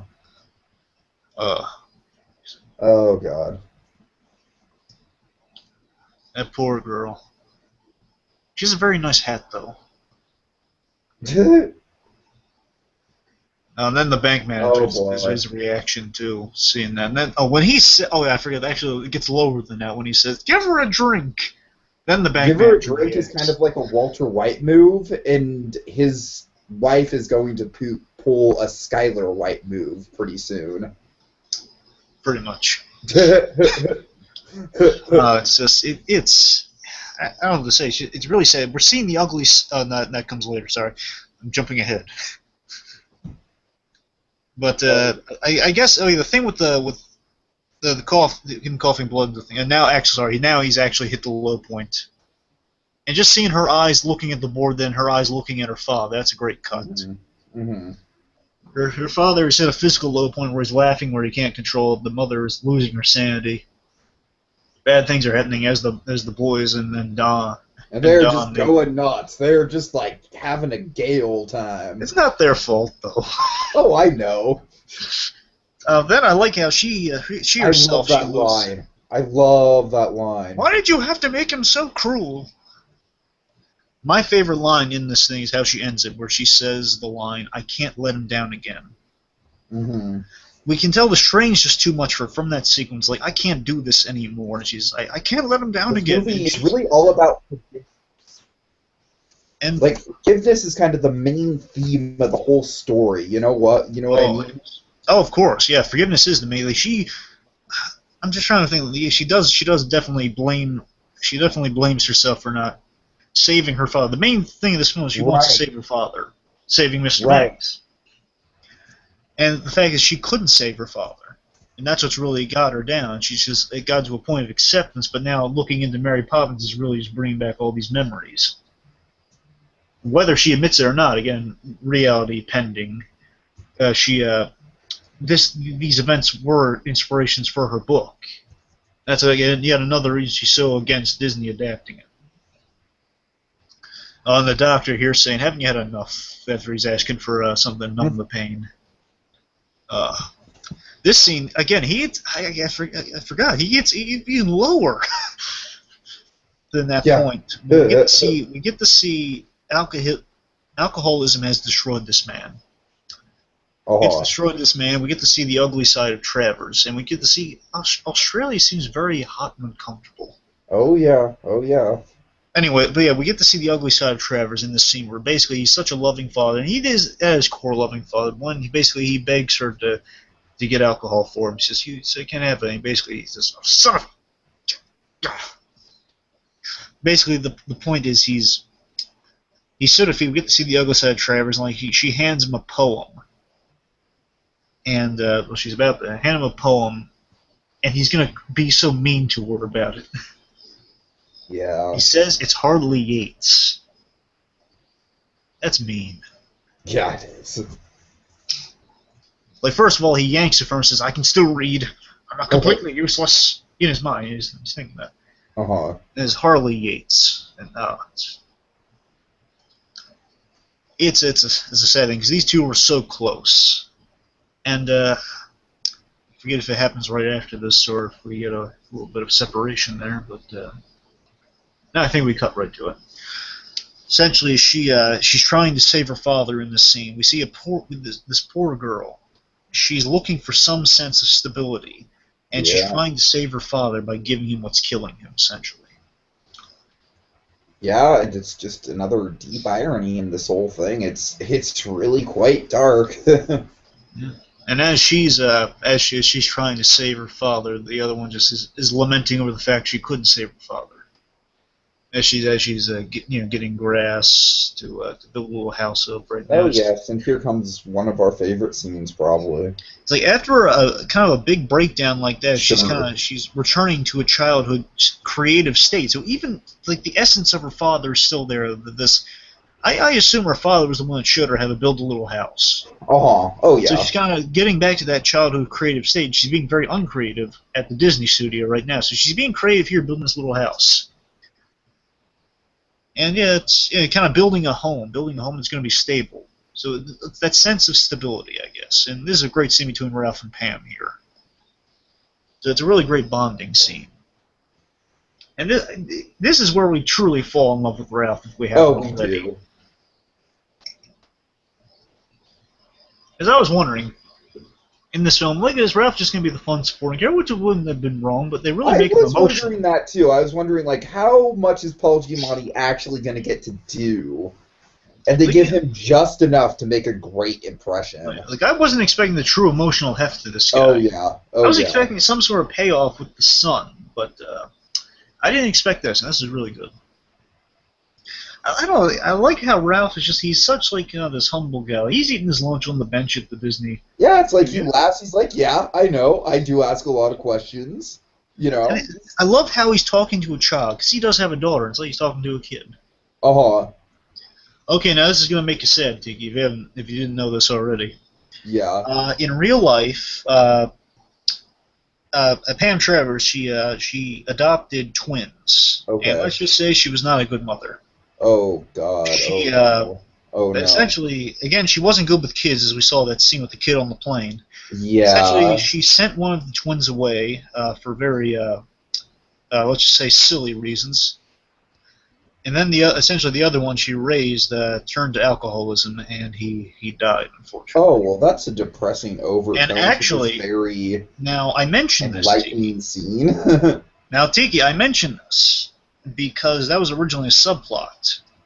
Okay. In this film, in this film, there's going to be a subplot about her alcoholic son. There's going to be her relationship with their father, but they cut it for time, I suppose, and to give it some levity, such as scenes like this. Sure. Well, this is a far better emotional connection between just a parent and child, if you ask me. Oh yeah, I mean, having an alcoholic son running around the whole movie would have just been like a mess from a screenplay standpoint. There's the idea that, talking about his daughter Jane here and how he loves his son like he can and bring her out in the world. If not, if it rains, he has to keep her indoors. Right, It depresses him that he can't let his child do the simple things any child can do. Tea, another big symbol in the movie, naturally. Oh yeah, and this is great too. Coming up here, she pours the tea into like the little. Again, I like it like a kid. He helps her like dig the little moat for the little house, and there's a great transition here because she dumps the tea into the little moat, and he says, "Oh, it's a nice little river." He says, "No, it's a lake." He says, "A lake?" Huh? He says, "Yep, a lake." And it's a lake specifically because of this next scene here. Oh yeah. That's a great, clever transition. Mrs. Banks is about to pull a Skylar. Yeah, she's about to pull a Skylar. I mean, come on. That was all I was thinking when the scene was going down. Only in this case however, in this case, we want her to be saved. But still, like, just genuinely creepy acting on her part, though. You gotta give it up. Yeah, this is twisted. Remember, now in real life, Dickie, this it's still sold like this in the film, but not as much as in real life. In real life, this suicide attempt really impacted her, which could be argued it still impacts her really severely in this film, which I assume so.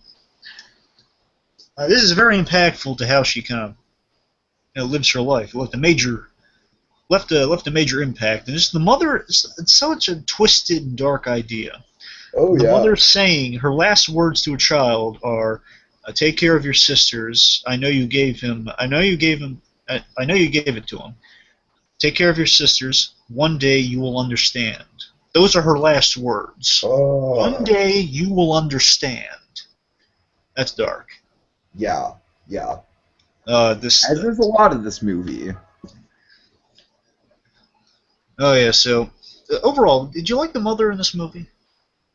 Well, I like her in the sense that she definitely adds this really, really foreboding element to the whole thing. You know what I mean? It's like she is kind of the piece of the puzzle that is not right. Whereas, I mean, we find out about the alcoholism, but before the alcoholism, just her worry on her face, it's just like she is just this this constant source of anxiety throughout the movie, and I do like her role in that way.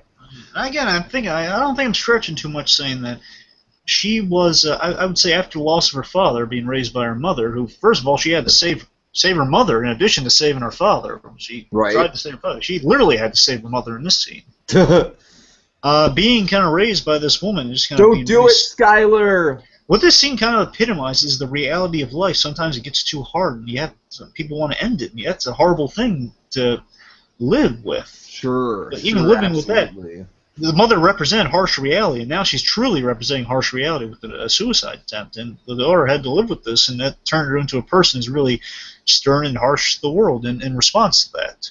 Mm-hmm. I mean, she's lived with wish fulfillment through Mary Poppins, but that can only go so far, and Disney's kind of amping that up a little to let children would love. Like, it's more of a morality tale, I guess. I guess morality tale in the book, kind of like Mary Poppins, who was a little darker in the book. I'm not really familiar with the book, so yeah. From what I understood, she was a darker character in that she did weird stuff like Smoker's Cough. What? Oh yeah, the smoker's cough. Yeah, the smoker's cough. When Disney's calling her right now, but I mean, like she would, Mary Poppins would break her fingers off to make gingerbread. Right. And like weird stuff like that. And she was like, actually in the book, she's actually how P.L. Travers is in this movie, actually. Okay, interesting. I can see that. From what I've heard, I haven't read the book. I've only seen the movie like once. And the songs. I've seen the songs, but Anyway, yeah, this is great scene. Disney's actually checking in on her, saying, Mr. Travers, you okay? There, you didn't have a good experience in the zoo. I never have a good experience in the zoo. I love how Disney here, Disney here says, well, how many times you get a chance to go to Disneyland with Walt Disney? And she says something along the lines of, like, life is full of disappointments like the wind comes with the rain. And he just hangs up on her, coming up. He's just like, he has no words, and he hangs up just priceless. And now, one of Disney's agreements, by the way, speaking of the smoker's cough, is that in the contract, you cannot show Disney smoking. You can't show him in the process of smoking. They got away with it once. No, that's not in the Well, I mean, you can't show him like literally do it. You can show him like putting it out. Oh, okay. Well, fair enough. I was just glad that the cough was in there. Yeah, the cough. Yeah, it's great they got the cough in there. And now the father's realizing, oh, the sister's here. Oh no, and it's kind of as Disney kind of almost gives up hope for a moment. Essentially, the solution, it's funny, we got kind of a solution parallel going on here. Disney's looking for a solution, and the solution comes for her in the past, of Mary Poppins. And it's the solution they both want. They both want a Mary Poppins, so to speak, Disney and P.L. Travers. They don't exactly get it yet. Which is interesting. So Aunt Ellie, Mary Poppins, played by, I believe, Rachel Griffiths. Very confused about this role and what it's supposed to represent. Well, one thing here, what I mentioned earlier about how Pam, she took the medication out of her purse when she first got to the hotel. That's kind of what right. I imagine. That's kind of that was hinting at this scene, where basically Mary Poppins is like, well, it has a little bit in common with this scene where she's pulling stuff out of her purse in a similar manner, like all sorts of stuff out of her purse, kind of like that. I could be stretching, but that's what I assume. Like, why focus on that if you're not really gonna do much with it? Sure.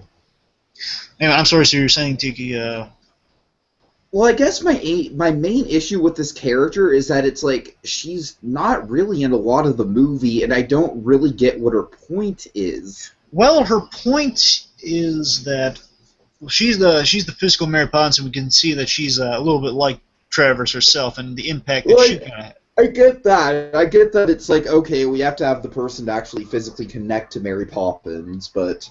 Well, I think it's more so that this woman also had an impact on Pam Travers, because she was the one who was supposed to come in and fix it. Okay, we can't talk over Ralph. You're right. Ralph geeking out over Disney. Oh, I love this shot. Oh, I love this shot. Nothing... Okay, so let's see. So no, all the old-fashioned clothing, all the posters out, which is just the Mickey Mouse garden behind him. I love it. Oh, which is totally accurate. And this is the only scene Disney gets with Ralph. He's like a poor little Ralph. wave. Well, actually, there was a deleted scene where Ralph just kind of had a little moment with Disney saying, "Hey, back away from the thing." Or well, it wasn't like that. Basically, she got in the car and she was leaving after she left in a huff for the final time, and then basically said, "Step away from the car, Mrs. Disney." Something like that. But I think this is better. I like it how Disney still has fans.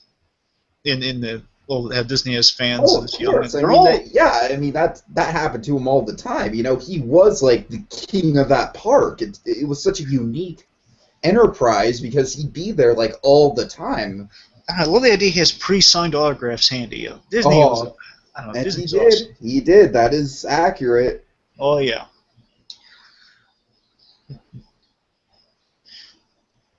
So much great stuff here. I love the... At this point, I just try and point out the inaccuracies. I love the flower shop. I just want to point out two things. I want to point out the castle and the Elias coming up. Okay. Yeah, so we have Goofy running around here. Yeah. He'll be running around Elias here. What do you think of the Mickey Mouse balloons with the ears on? How do they do that? And I'm sorry, one second. There's Elias Disney. There's some great foreshadowing for later. There's Goofy in the background. Oh, yeah. But yeah, just seeing that little Elias Disney is just a little nice nod. It's going to pay off big time later. And like how P.L. Travers, she doesn't notice that. Mm-hmm. I'm sorry, you were saying? Well, I was just saying, I don't know, like are you saying, like, with the balloons, do you think they're period accurate or not? Yeah, are they period accurate with the ears? Not entirely sure. I love this little story here. I did not know this until I watched this movie, and it sounds so cool. What story? That he waited till Roy Disney. Oh, his yeah, that's brother absolutely left true. To get I didn't know they were actually gold. That's awesome. Like 24 karat gold spires. That is a neat fact. I like how they have like the 10-cent admission on the rides. I remember they did that. Yeah, you used to pay to go on the rides. Right. So it's like, is it free admission, then you pay for the thing? I think the admission was small, and with the admission you got a ticket book. And if you want to go on more rides after the ticket book, you have to get additional tickets. Okay, that's good. And the merry-go-round, I believe, was the starting point. Am I right? The train was the starting point. You sure? For the whole park, yeah. I thought it was like his daughter's on the merry-go-round. He said, "I'm going to make a theme park." But I'm saying the train was kind of like the first thing that he wanted to actually physically put into Disneyland. Okay, yeah, because he said that's his wife's favorite horse. Uh-huh. Oh, I love that when Disney won $20. I believe he bet Richard Sherman, too. Yeah! Oh, it's funny. I kind of wish they didn't get away with that in the trailers. Okay, here we go. Some inaccuracies. What inaccuracies? Right there. Okay. Well, I guess Pinocchio, he shouldn't be there. I guess they figure because they're on the merry-go-round, it's obscured enough. But it's not good enough. Well, not everyone's an Imagineer, Tiki. Fair enough. I think it's blurry enough they can get away with it. But I see it. I see it, Blue Dragon 5, and I can't. There it is again. Okay. Oh, You know, what was I thinking? cool transition. Oh yeah, great transition between the merry-go-round and the horses. Mm-hmm. Also, I remember there's a great horse parallel in that. Basically, Disney says get on the horse, and that kind of hints at when her father. Like, get on the horse, Pam. Oh yeah, but think about what that references, Tiki. Her father was the one that put her on a horse the first time. There we go. See what I mean? Mm-hmm. And also here again, there's that red again. Yeah. The red on the comes back one more time, but yeah, there's kind of the danger of red. Another reason she doesn't like red. Oh man. Oh, this is just. I can't. I have a hard time watching these scenes because they're just like. Again, Travers is not doing damn sad. It makes me really sad, like the blood trail from the lips. Like, oh man, he's not doing well.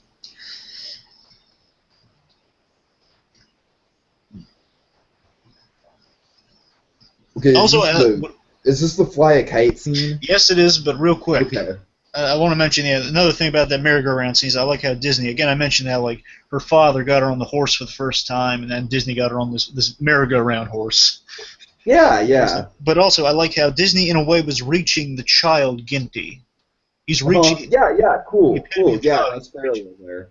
Anyway, so yeah, we're on the fly a kite scene. I have a little factoid about this scene. Oh. In real life, this scene was not the one she went nuts for. Oh, okay. Which one was it? It was the same one Disney loved. It was Feed the Birds. Oh, nice. Now, maybe nuts is not the proper word because she was much more reserved. Yeah, well, if not reserved, she was much more hard on the film than in this film. Even with the elements she did approve of. Like that was the one thing. Like she liked Feed the Birds though, but Fly Kite was not the song. This works in the context of her character in the flashbacks, though. Because, like the film states, it's all about saving Mr. Banks, you know, and this song really is the epitome of that. It is, like, the climax of his character in the film. However, so I think in the context of the emotion she's going through, it works. Oh, yeah. However, it's kind of odd, Tiki. It might be conflicting things, so maybe don't quote me, but from the director and in the credits, you can see there is an image of her dancing. So she did dance, but I'm not sure Feed the Birds is a really dancey song. That's true. That's the thing, so I'm not quite sure what to make of that. From what I heard, it's from Richard Sherman, he said that no, it was Feed the Birds she liked. Okay. But then there's an image, like the characters in the credits of this film, of her dancing with Don. With Don. So essentially from the toe-tapping point, that's the part that was fictionalized, so I don't know. Okay. I imagine that if they wanted to make Feed the Birds her favorite song, they would have had to sacrifice some of power of Walt, of the scene with Walt, so I can totally imagine why they did that. Oh, believe me, this is a fine change. I would never want to sacrifice that Walt Disney scene we got. I would never do that. Just this scene by itself, man, it's so satisfying. Now, did they really change the ending for her with this? Do you know? I'm assuming so. What do you mean? I don't know how she's the whole basically said we changed the ending to do the fly a kite to end it with fly a kite. What you mean, like let us go flying kite? Yeah, let us go. No, I'm saying they said do the. They said we changed the ending to let's fly a kite in the movie. Her said, "I really hope you like it." So we changed the ending to this, so I hope you like it. I just don't know. No, I guess she did in the credits. We're gonna hear her say on tape that make him more likable, make Mr. Banks more likable. Sure. So maybe that's what it has to do with it, but I don't know. But yeah, this is a fantastic sequence. Even in the theater, I'm thinking, oh man, that's really nice. So now she's lightening up, and she's dancing with Don, and she's like saying, let's fly a kite. And like at the end, she tries to save, if not save face, she just tries to poke some holes into it. I may be willing to look that over. Yeah. Richard Sherman. Actually, in real life, Richard Sherman, if not at that time, more so after it happened in the present now, he's much more like he gets like, oh man, she was horrible. Richard Sherman's supposed to be the lighter one. He's saying, oh man, she was horrible. He was a witch, that woman. Right, yeah, exactly. Richard is like the one who's supposed to be all like friendly and that's funny. But I guess reflecting on it is just much more negative to her. Yeah. She was a monster, man. I mean, she really was just an unpleasant woman. Yeah. It's like they reached her. It's not much more to say, but they reached her as a nice bit. And now we're on. Oh man, we're getting. They're really drawing out the sadness of this. I mean, when it gets to this point where the frickin' dad's in the bed, I just kind of phase out. I mean, not because I'm not interested, just because it's just, it's so depressing and so sad. Essentially, we go from great happiness to great tragedy. Right. And kind of with Trevor's last moments. Here of him basically saying, pears. Basically, I have some tuppence, Father. Can I get you anything? Pears. Oh, fucking pears, dude. Yeah. I swear to God, the way they did these pears in this movie is brilliant. However, I gotta say, though, that's kind of the only... there's a bit of a flaw, but I'm not sure how much of a flaw, but she is thinking of... Technically, she's not really thinking of that stuff. The death of her father, just putting that in there. What you mean in that moment? I'm saying just the whole... From that point to the death, maybe, they're not...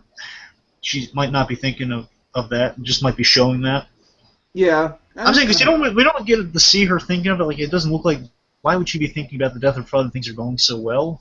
I mean, I think at this point you kind of just got to let it roll with it. I mean, they did a good job of integrating itself. I mean, it's fine. I'm just saying it's a minor. I'm nitpicking because this film's fantastic, right? Sure. I have to take a chisel to nitpick this film. I mean, come on. This is great, and this cracks me. Again, the Sherman brothers are great in this film. And they're hilarious. And Richard Sherman's. He says, "Oh, so wait, we are getting the Penguins?" and this just sets the hell off. He dropped the ball, and he didn't know. He's in the dark about it, and then she just barrels in, Disney! Okay, And there is Tom is trying to stop her, and so now Disney's he's putting it out. He doesn't smoke it. He puts it out. But there it is. There it is. I don't know. There might have been a Musketeer on there because we see two pictures on the wall, but it might have been the girls at different ages, though, so I can't. Right. I'm definitely sure both of them are there in the office. Sure. And were the Musketeers around the 60s? Oh yeah, they were around in the 50s. I wouldn't know that, so I mean. More animated. Just anyway, Yeah, they were around in like pre-Disneyland. Okay. Yeah. Anyway, so Pam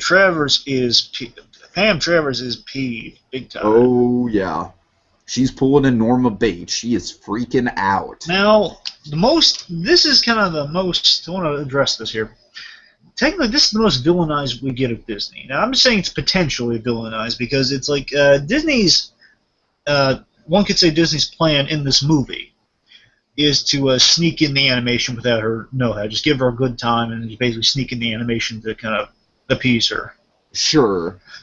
And it's kind of I think it might be, I think I'm reaching here, but it might be a hint to kind of the real-life ambiguity of Disney's kind of I think there's another thing coming up that also hints to Disney's ambiguity. Oh, well, sir, that one did happen, though, if we're thinking of the same thing. But, I mean, pointedly, ambiguity of, like, how Disney... And we'll talk about this during, like, the biography thing, but Disney sometimes did some villainous things in his lifetime, or debatably did villainous things. Sure. So that's something for another topic. The point is, they might be hinting at that sort of stuff, like how Disney might have been film. But overall, I think they played Disney as kind of this purveyor of wonder. Perfect way to describe him. Yeah. I love this scene. I love the list. Oh, God. Well, what I mean, when I say, you're right, the list is great, but old cars, too. I love the period setting. Of course. Cars and the old buses. Delightful. Even the old buses are really cool, but when I say the whole thing of Disney, like, not letting people smoke because he doesn't want to encourage bad habits, it's a really cool thing. Because, again, Disney's a purveyor of wonder, doesn't want to ruin the illusion, doesn't want to encourage bad habits. It's a really good thing on him. He's like this beacon of hope in the world, and he takes it seriously. Yeah, he's like animation Superman. Or Batman.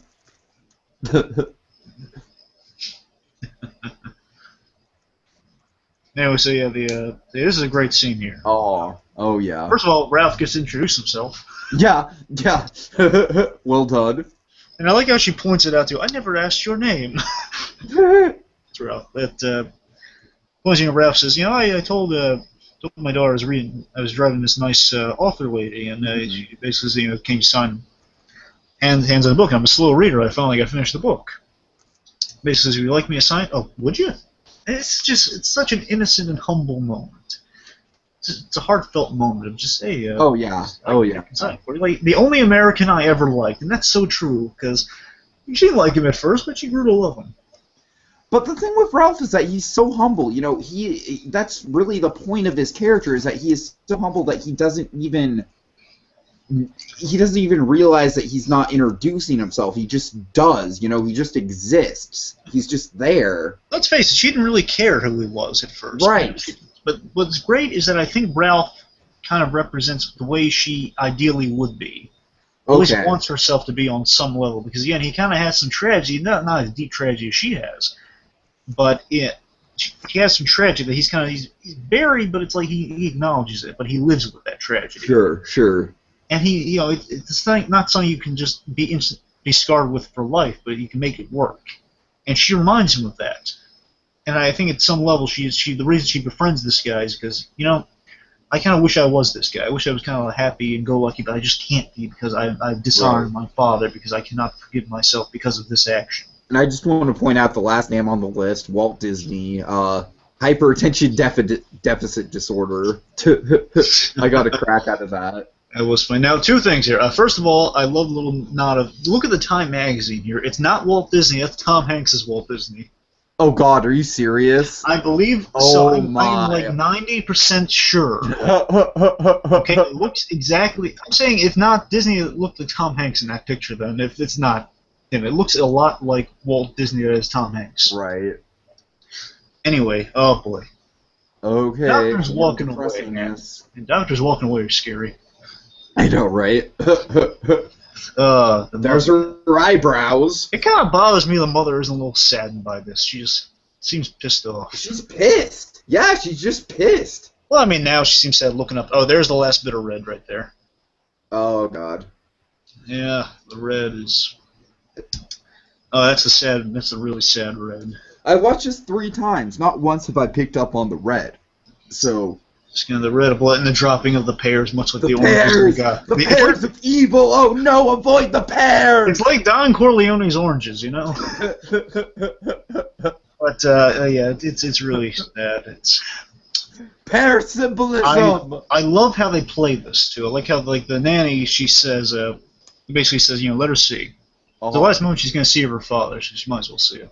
Yeah. Also, I want to point this out here. I can't remember because it's kind of obscured in the movie, but either on her necklace, but I'm pretty sure it's on her wrist. I could be wrong about that. I'm pretty sure it's on her wrist. See this ring that's in, if not now, you're going to see it much later. Travers is wearing a ring throughout this movie. Picking up the pears. Oh, no, just walks past the pears. Yeah. Travers is wearing a ring on his left hand. Okay, I'm looking for it. You're probably going to see it later, but yeah, if she hasn't grabbed the hand yet. Essentially, there's that ring, and she turns that ring into a necklace, or I guess a bracelet, because she's always wearing that bracelet. I assume that's the necklace. Uh-huh.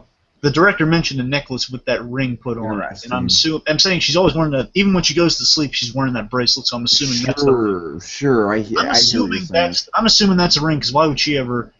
That makes more sense that she would never take that off. Right. Absolutely. I love the moment where she says to the nanny, she says to her aunt, it says, "You were supposed to fix everything." And I just love "Hello, house." That's a nice moment. Actually, no. Actually, what's even better, she says, "You promised you'd fix everything." Now, promise is a very key word in this film. Disney makes a promise to his daughters. Travers makes a promise to his daughter, which we're going to find out at the end here. Uh-huh. And then, she made the promise that, I'm going to fix everything. So a lot of promises that either cannot be kept or are trying to be kept in this film. Very All right, you ready, BlueDragonFive? Oh, my favorite scene. Here comes the most contrived Hollywood moment of bullshit! Hey, easy. I'm not saying it's a great scene, I'm just saying it's kind of contrived. What do you mean contrived? It makes sense. He wants to talk to her. Alright, let's just roll with it. Anyway, well, first of all, I wanted to point out what I thought was going to happen when Disney was looking before he got here. Disney said, like, did I bring in the wrong woman? Because it said, like, Helen Goff's her real name. Like, who's Helen Goff? And what I thought was, in the way I thought they were going to play it like this, and I think they still could, like, maybe hinting at this, that regardless of what would have happened, even if she said no, Disney could have pulled that loophole. Right. That, I brought in, that Helen Goff did not. Now, you came here under the pretense of Helen Goff, but really you did not create this character. Or somehow it might have worked like that. Ooh, that would have been skeezy. So I'm saying that could have been a way. Maybe that was, like, for all we know, that could have been Disney's, like, ace in the hole if he could. Right. Again, so perhaps the darker characteristics. So I'm saying that's a maybe. So I'm saying, that's what I thought it might have been going. Like, if this didn't work out, we would have gone to, like, Goff would have been. Anyway, so I love this scene in the movie. It's a fantastic scene. I love everything about the scene, just the Disney and Pam chat here. We see a really human Disney who cares. And we get to see these two creators of really iconic characters sitting down talking to one another. It's hard to even talk over this scene because it's... I can talk over it. Oh, okay, we'll go for it. I guess I'm talking in advance, but I got a lot to say on it. So, essentially, he gives a reason for the mustache. He says, so Disney did not create a man in his own image. He gives the reason for the mustache because his father had a mustache. Mm-hmm. And oh my God, I love the newspaper story. Oh yeah, that to me this is one of the big things. Anyone who's ever read a Walt Disney biography can tell you this is one of the big pieces of Disney history. So now. I've heard this piece of information, but I did not foresee it in this context. I recognized it. I did not see it in this emotional context. But that's the brilliant thing about it, that every Disney fan who's read a biography, like I said, knows that this happened, but the way that they tie it all together is like a freaking twist. Oh yeah, it's astounding. It's my favorite scene. But the best acting on Tom Hanks as Walt Disney is in this scene. Oh, absolutely. The way he delivers this story makes me almost cry every time. It's just, he says, if you watch this great documentary, if not, I guess documentary. It's called Walt Disney Man Behind the Myth. Great documentary. Essentially, we find out Disney did a paper route with his brother. From his father, and that's all we knew about it. And I think they said, like, even they deliver papers in the winter. I think that's the most they've ever said about it, and it was in Missouri. And here we get that full story saying, my dad ran a paper and he didn't hire anybody, so he made us do it. And we go out on a long day, and we come back, get dinner, and we go out again. Basically, we go through that snow, and that snow was so cold. We had old worn shoes, and the snow would be thick as molasses. Sometimes I'd pass out in that snow. And we keep going, and I get to school. I didn't have time. I didn't have the focus or the time or the energy to do equations. And just I keep going on. I keep on pushing through. I keep thinking to myself, old Elias Disney with a strap in his hand, saying, you better hold that paper out to that porch boy. I think about that boy, man. And I love my life, though. Basically says, I love my life, though. I love my dad. He was a good man. But not a moment goes by where I think of that 8-year-old boy in Missouri, delivering papers in that snow, fearing old Elias Disney with a strap in his hand. And I'm tired of thinking about that. It's a great scene. Okay, let me propose something to you, BlueDragonFive. What? What about doing a reverse Saving Mr. Banks, except with flashbacks to Walt Disney instead of Travers? Well, as great as I like that, it kind of makes you question, why do we yell Travers? Okay, well, what about, like, how about something that doesn't even involve Travers, but just like using the flashback formula? Well, look, seriously, let's save that for the thing. I got ideas. All right, with that, sure. Anyway, so the point is, I guess kind of some of the scene there, but the point is, we get to see what I love so much about the scene in that whole speech. I'm not doing justice for it, folks. Just listen to Tom Hanks' Walt Disney deliver his speech. But believe me, it's fantastic. Essentially, they're both sharing this pain and understanding. That's what he's doing. He's sharing a pain and understanding. Because he gets it. He gets why. Now he's found that her true name. Helen Goff, and that you took her father's name. You must have loved him so much. Mm-hmm. Basically, what I love about the scene is that you see a side of Disney we don't usually see. Absolutely. And in real life, Disney did have these dark moments in his past. I could tell you many stories. Like Disney, his wife had miscarriages. Sure. His parents died because of him. Well, his mother died because of him. Right. Because he bought him a house and had a gas leak, and I assumed he blamed himself for that. Right. Disney had a tragedy in his life. There's a great Disney biography called it's just called Walt Disney by Neil Gabler or Gabler or something like that. And it's a fantastic read. It really goes into just not only the genius, but just the true complex man that Disney was, just all the dark shades of gray that any man would have. But the big payoff I love is that he says at the end of that speech where he really first of all, I'm emotionally invested. We are all emotionally invested along with Pam Travers. Oh, sure.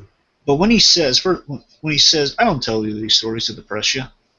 I love my life. He says, I love it. He loves his life. And it kind of fits in with, I'm going to keep quoting Disney philosophies here, so forgive me. He says, keep moving forward. It's essentially fitting with that philosophy. He said, keep moving forward. Right. I love my life. I keep moving forward. I can't remember. I want to get over that kid, the 8-year-old boy. And it's about forgiveness. That's what he loved about Mary Poppins. It's about the forgiveness of that, and basically she's come to save her father. Absolutely. He loves his life, and essentially what he's saying is, we go through these dark things in life, but we gotta have hope and embrace that sense of wonder and creativity to move forward in life, and that's what you deny yourself from doing. You need to say that the nanny comes to save the father. You need to forgive yourself because you need to forgive yourself to embrace the great life that your father gave you at times. Yeah. In a way. It's a really, really wonderful. I mean, just the acting is just absolutely impeccable. I mean, I believe this scene is where it's like, the physical difference between Hanks and Disney, but right here, it's like you are watching Walt Disney on screen. Look, when I watched this film in that theater, just me and my grandmother, when I watched it in the theater, I was mesmerized because I didn't see Tom Hanks. I saw Walt Disney. Oh, yeah. Absolutely. And in this scene, this is the most Disney-like scene he did. And I love the ending of this scene with him. Again, he makes every syllable count as Walt Disney. And what's great is that he has the ending of the line. That's past, but I'll say it real quick. Well, first of all, it fits in with that whole, my favorite philosophy from Disney is that, with every laugh there should be a tear. And that's essentially what he's saying in that whole speech. He's basically saying, my life, we've had these dark moments in our life, but for every laugh there is a tear almost. And that really kind of sums up the whole Disney philosophy in a nutshell right there. Yeah, you're going to go through these. Disney would put his audience through these cruel things, like these cruel torments, but he'd pay it off big time. That's what this film does too. But my favorite line he ended with in that scene was that basically he said, the thing almost made me cry because it fits in with everything I love about animation and film with this one statement. That as storytellers, we restore order with imagination. We instill hope again and again. That just, that touches me in my heart, Tiki. It really does. Okay, so now we did get some Disney shadiness. Yeah. Well, this was based on real life. Oh, yeah. Yeah. In real life, and look, I'm on Disney's side for this one. Okay, because think about it. Disney has a legitimate fear here. In real life, it's a little more understandable, but here, in here, it's a little more. They had to hint at Disney's ambiguity a little bit in the film. And I think it's a good way to do it. It's a good way to hint at it without really it's fine. showing them freaking you know, like cursing out employees and stuff like that, and you know. Yeah. Regardless, here it's done very well. Here it's just saying, you know, I'm doing it for the safety of the picture. Can't have her there.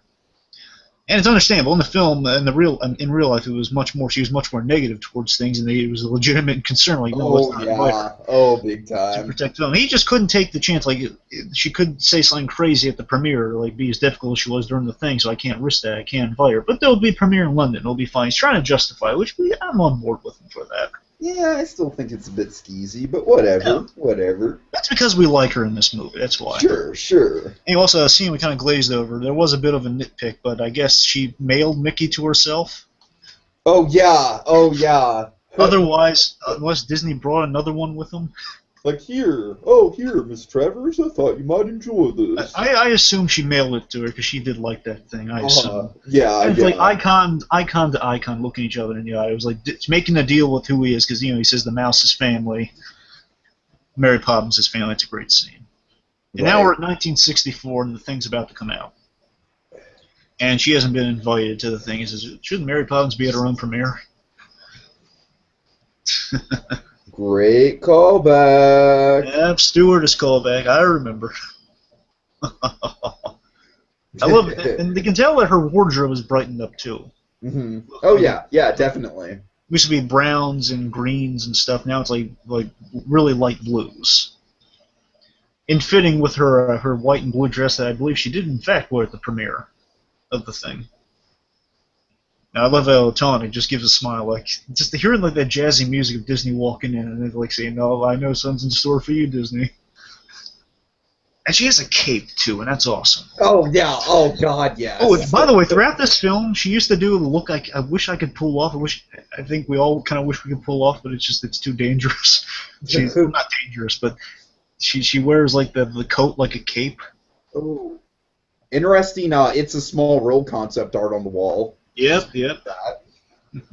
I believe that's period accurate, going on right around the same time. Actually, yeah, it is period accurate. Uh-huh. But anyway, yeah, so she wears the cape. Before she would wear her coat like a cape, and it's awesome. But I don't think we can pull it off because it's always going to fall off whenever you're walking anywhere. I don't know how she does it, but now sometimes she has a chain. But anyway, I'm drifting off. Anyway, now we're at the big moment, and this is the most fairy tale moment out of the whole thing. Ralph's there, and he's taking her to the ball. Oh, yeah. That's a nice scene. It's like a nice payoff. Like, oh, she looks so happy when she sees Ralph. Ralph? Someone had to take her to your ball. It's nice. Man. And I like how when she gets there, when she gets to the premiere, and this is like taken verbatim from the actual premiere. Which, by the way, another reason I'm a little more forgiving of the thing with Disney is because, mind you, this is his second premiere he's ever attended. Okay? Because he was at Snow White and he was at this thing. Oh, okay. Huh. So I've been saying maybe it's a little more like a little earnestness, like, I don't want anything bad to be said about the film. So regardless. And this is like taken verbatim, like, you know, Lily Disney's there, the mascots. It looks that there's an actress standing in for Lily and Disney right there. Well, Lily and Disney's dead. Well, I know, but the woman that Walt's with is clearly Lily and Disney. It's supposed to be. I'm just saying it's a stand-in. What do you mean? I'm not getting what you mean. What do you mean stand-in? I'm not sure what you mean, Tiki. What is? Well, I see an actor playing Lily and Disney. I don't see how it gets stand-in. I'm saying that Walt was with a woman, and I am pretty sure the woman that Walt is with is meant to be Lillian Disney. Yeah, it's Lillian Disney. That's what I'm saying.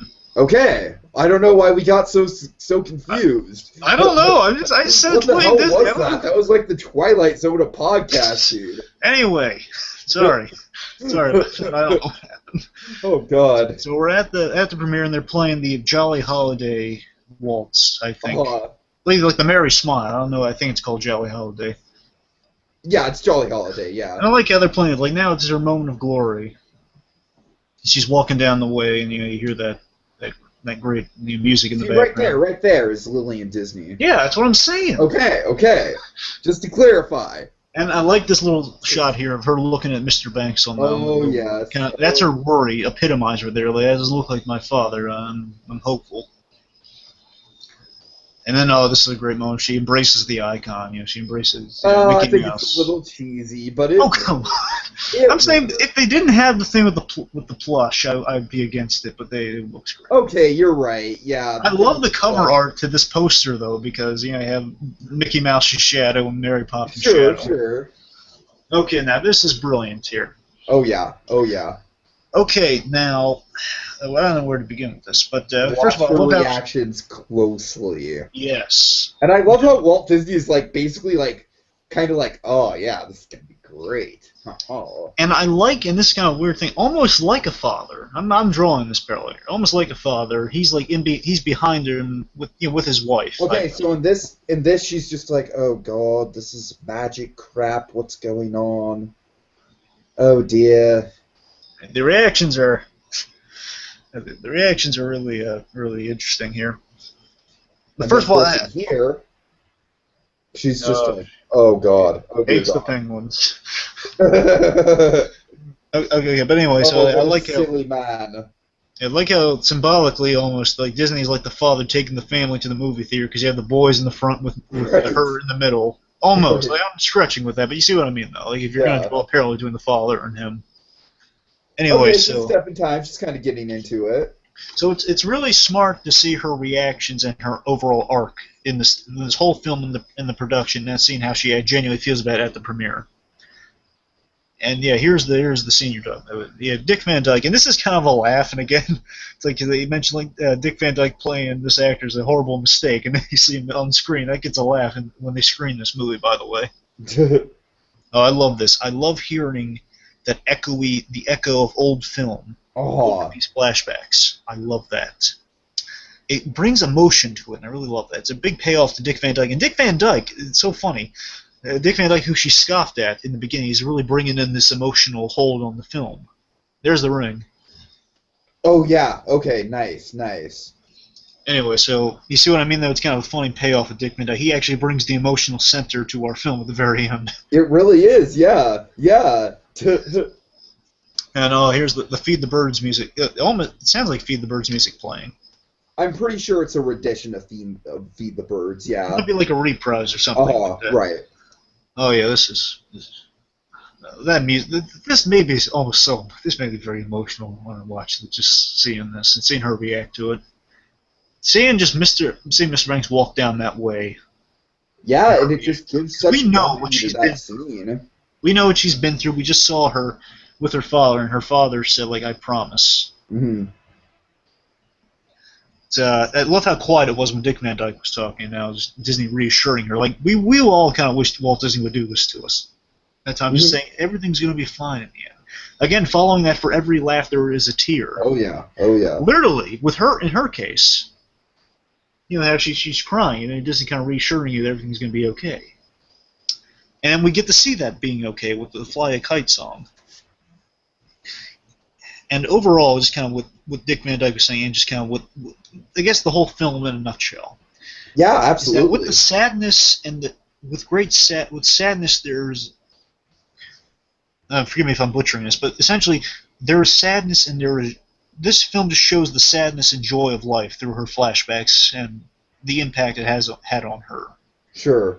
And it reminds me a lot of Up. Up shows you a life in progress with the whole married life sequence. And in here we got to see the sadness and the joy of her life and how that's affected her. And it reminds me of Up. Neverland is always the one that I can compare this to. Have you seen Finding Neverland? No. That'd be a good one to check out, just to compare to this one. Anyway, so right now he's making that promise to her. He says he's making that promise. Actually, it's funny. The last parallel between Disney and her father is that Disney just promised her just now that everything's going to be all right, and then her father just made that promise to her just now. Interesting. See? Interesting. And then we go completely full circle right now. Yeah. Where we see the full circle to that great music and her father narrating the Chim Chimney, Jim Cherie. Oh, it's great. And this film got so snubbed. now I love the last line here. He says all that happened before, and all happened before references all our flashbacks here. Sure. Now I kind of glazed over. I kind of like how they end on the palm trees. It's yeah. kind of a really interesting. I like how there's a look at Mickey Mouse here. We got a Mickey Mouse cloud. Oh yeah. I love that. That's a great little nod. It's a hidden Mickey. Hidden Mickey. Ha ha ha. Anyway, so yeah, there are a few things I glazed over. Now, the reason I kept saying that ending was so smart with the reactions is because in real life. Oh, I'm sorry. First of all, there they are together. There's Disney, Julie Andrews, and P.L. Travers. Oh yes. I love the credits here. How they use the real life footage from the premiere stuff. Yeah, it's we should probably say what actually happened during this premiere is what I'm getting at with my smart reactions here. Okay, that's what I'm getting at. But let's see the images pass real quick. Great stuff. I love seeing like the storyboards being put together and the Sherman Brothers and like when they put up the music. Anyway, so right there, that's. Who was do you know who the composer was for the original Mary Poppins? I'm sure I could look him up. Anyway, that guy, I think that's probably him doing the conducting. And I love the caricatures they're imparting. There's P.L. Travers right there. And then I love how they use the old photos of the actual people the actors were playing for their credits. That's a brilliant idea. Okay, but do you want to get really quickly into her actual reaction? Oh, sure. Hey, Go for it. Okay, so the reason I said it was so smart, her reactions, is because in real life, she did have those reactions. She did cry at the premiere. However, and I think it's interesting that the film leaves it up to interpretation in a way. In that she's crying, but it's out of sadness and disappointment, as in pure violent hatred. She's crying. As in, you butchered my character. It's like how I was when I saw Deadpool and Wolverine Origins, pretty much. Oh my! No, I'm kidding, but still, that's how she reacted, and that's why she was crying in the premiere. So those are her actual reactions. So I think it's interesting that I think it's a great idea that they didn't end up with the actual reality of. It was the one thing that people were just like, "How the hell are they going to get through it?" And they. Yeah. Okay, so this is great, right at the end. Okay, so what's great is they play the reel-to-reel, and they actually use the actual reel. Oh, it's awesome. They use the reel. I love the thing of jelly beans off to the side. They use the real audio. Can I get it? Real. They use the real. They use the real audio of P.L. Travers, and it's from. I think it's literally the stuff they used in the scene earlier. I'm pretty sure. Yeah. We were talking about the housing and like the. Well, I'm just gonna say what the last one is because the last one was really good. Mm-hmm. Her last remark that was recorded on the audio was that Mr. Banks, he's not an ill-tempered man. He's not just has spurts of bad. He's always been good, Mr. Banks. Right. So that's like the nod you get to her actually acknowledging her father in the thing, which is really nice. Of course, sums up the film perfectly. But yeah, in real life, so I must say, BlueDragonFive, just sitting in the theater when this came on, I just melted. I was just like, this is so freaking cool. Tiki, I'm with you. I had that exact same reaction. Like, oh my god, they did it! Like, oh man, they're playing the audio. That's so cool. Also, they use the caricatures, and as I mentioned, like earlier on, then she's like dancing in one of them with Don. Mm-hmm. Anyway, so yeah, her reactions were that, and I think it's interesting that one could interpret that as kind of an idealization of what happened. And you're looking at it a different way because she does say the line. Right. Now, you want me to tell them what really happened? Yeah, go ahead. Okay, so in real life, what happened was, again, so Disney secured the rights earlier on.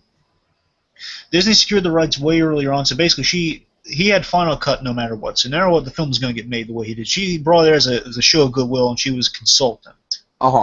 And she would have say over the script, but he would have say over the cut. Right. So he could put animation in it regardless. Okay? She hated the animation, but he could put it in there.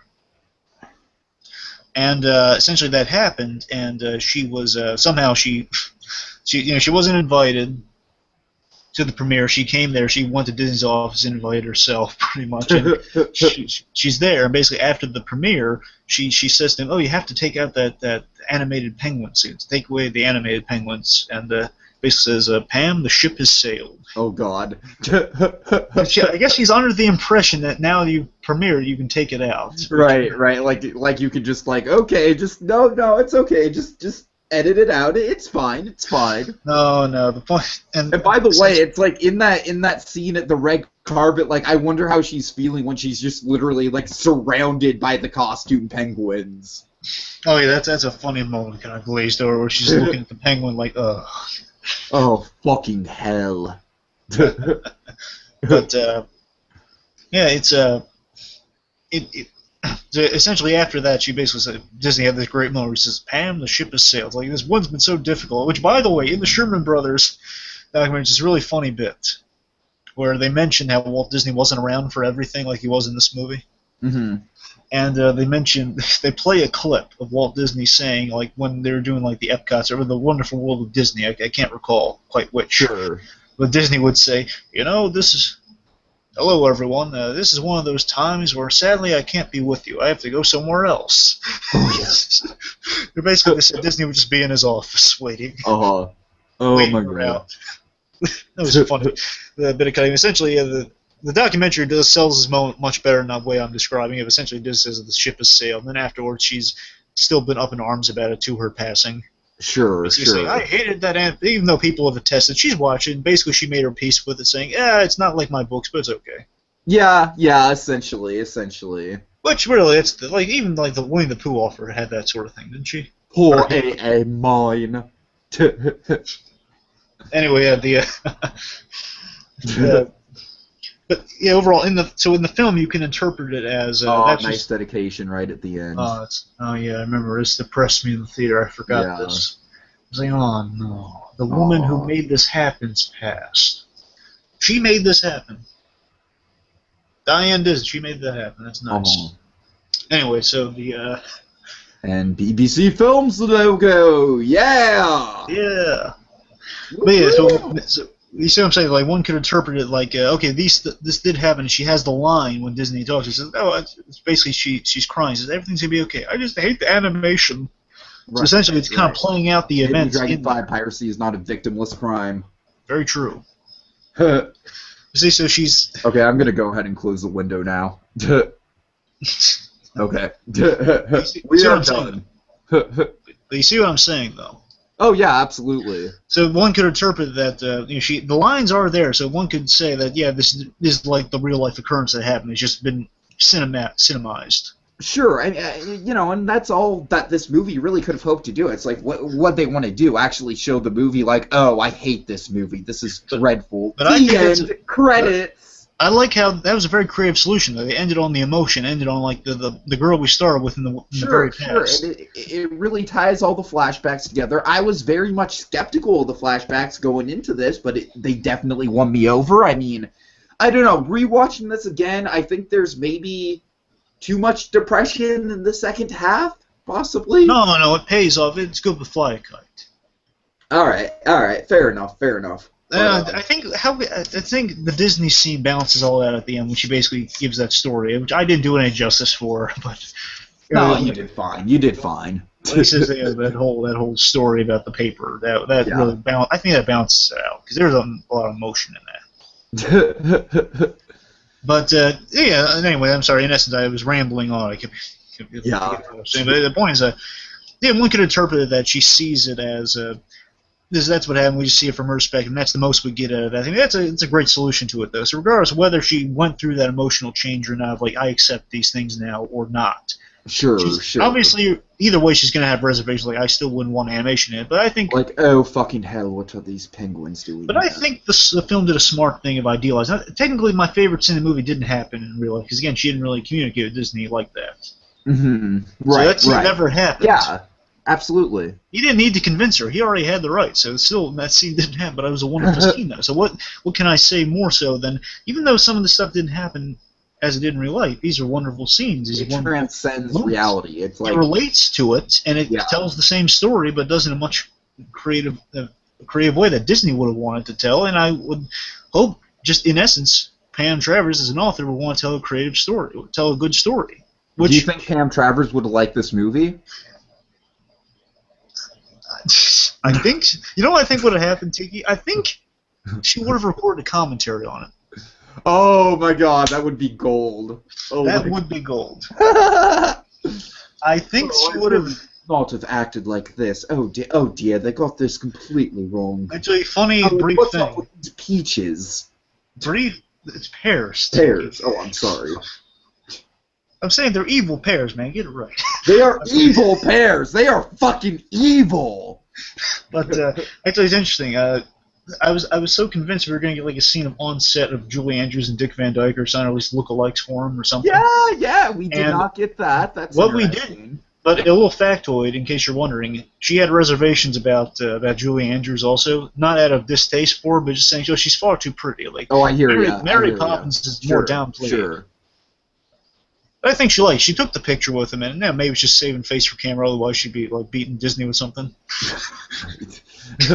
You ruined my character. Oh, but, no.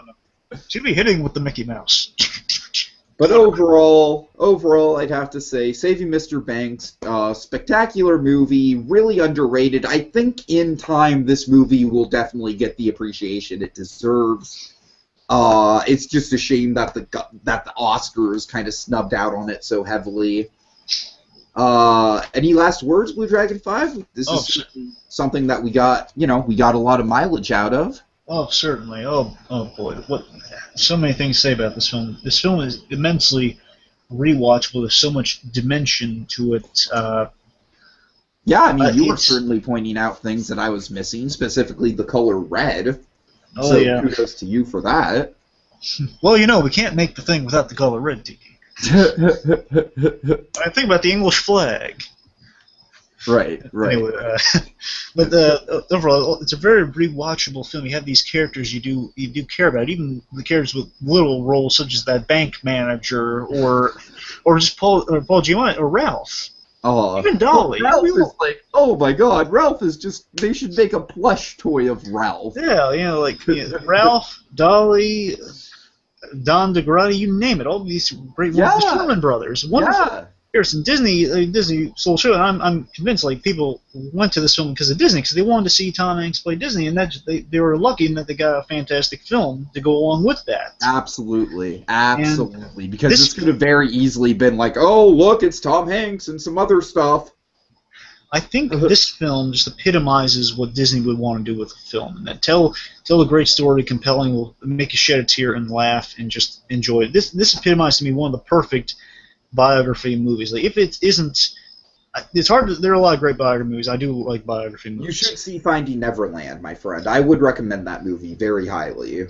So there are a lot of great biography movies, and this is definitely one of them. If not the best I've seen, this is one of the best. Mm-hmm. Again, I see. This is the first time Disney was brought to screen. By the way, first time. Oh yeah, absolutely. Ever.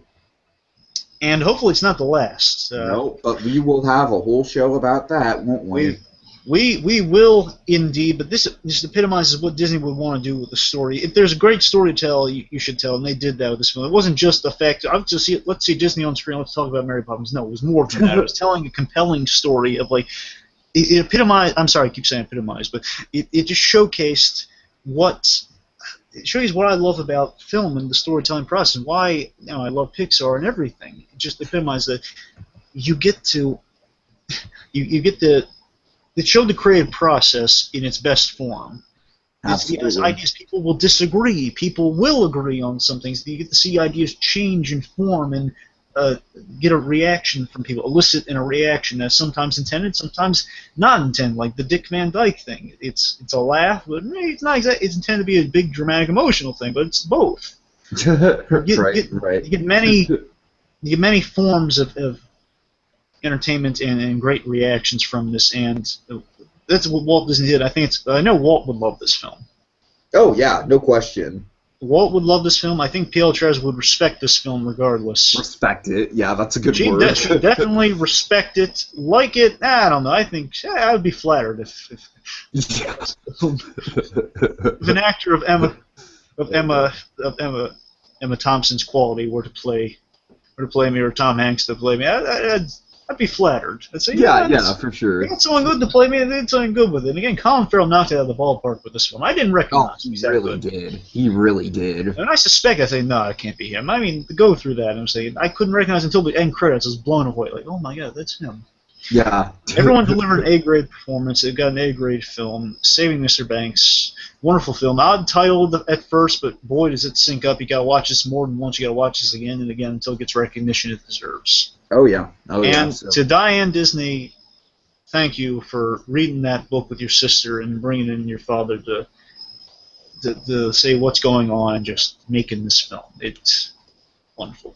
And thank you for making the Disney History Museum as one of the last acts before you died to, preserve your family's legacy for all time. So and one last thing. Yeah.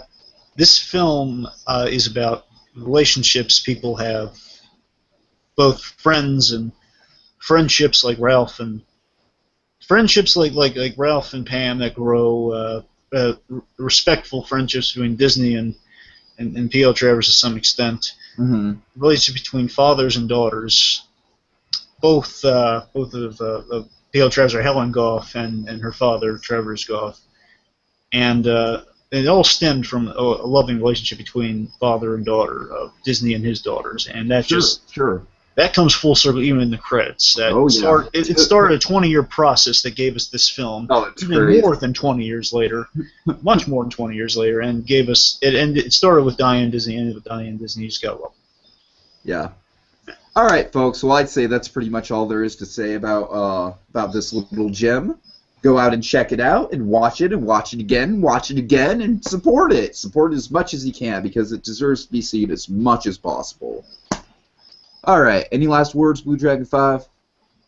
Let's go fly a kite. Hells yeah. Feed the birds.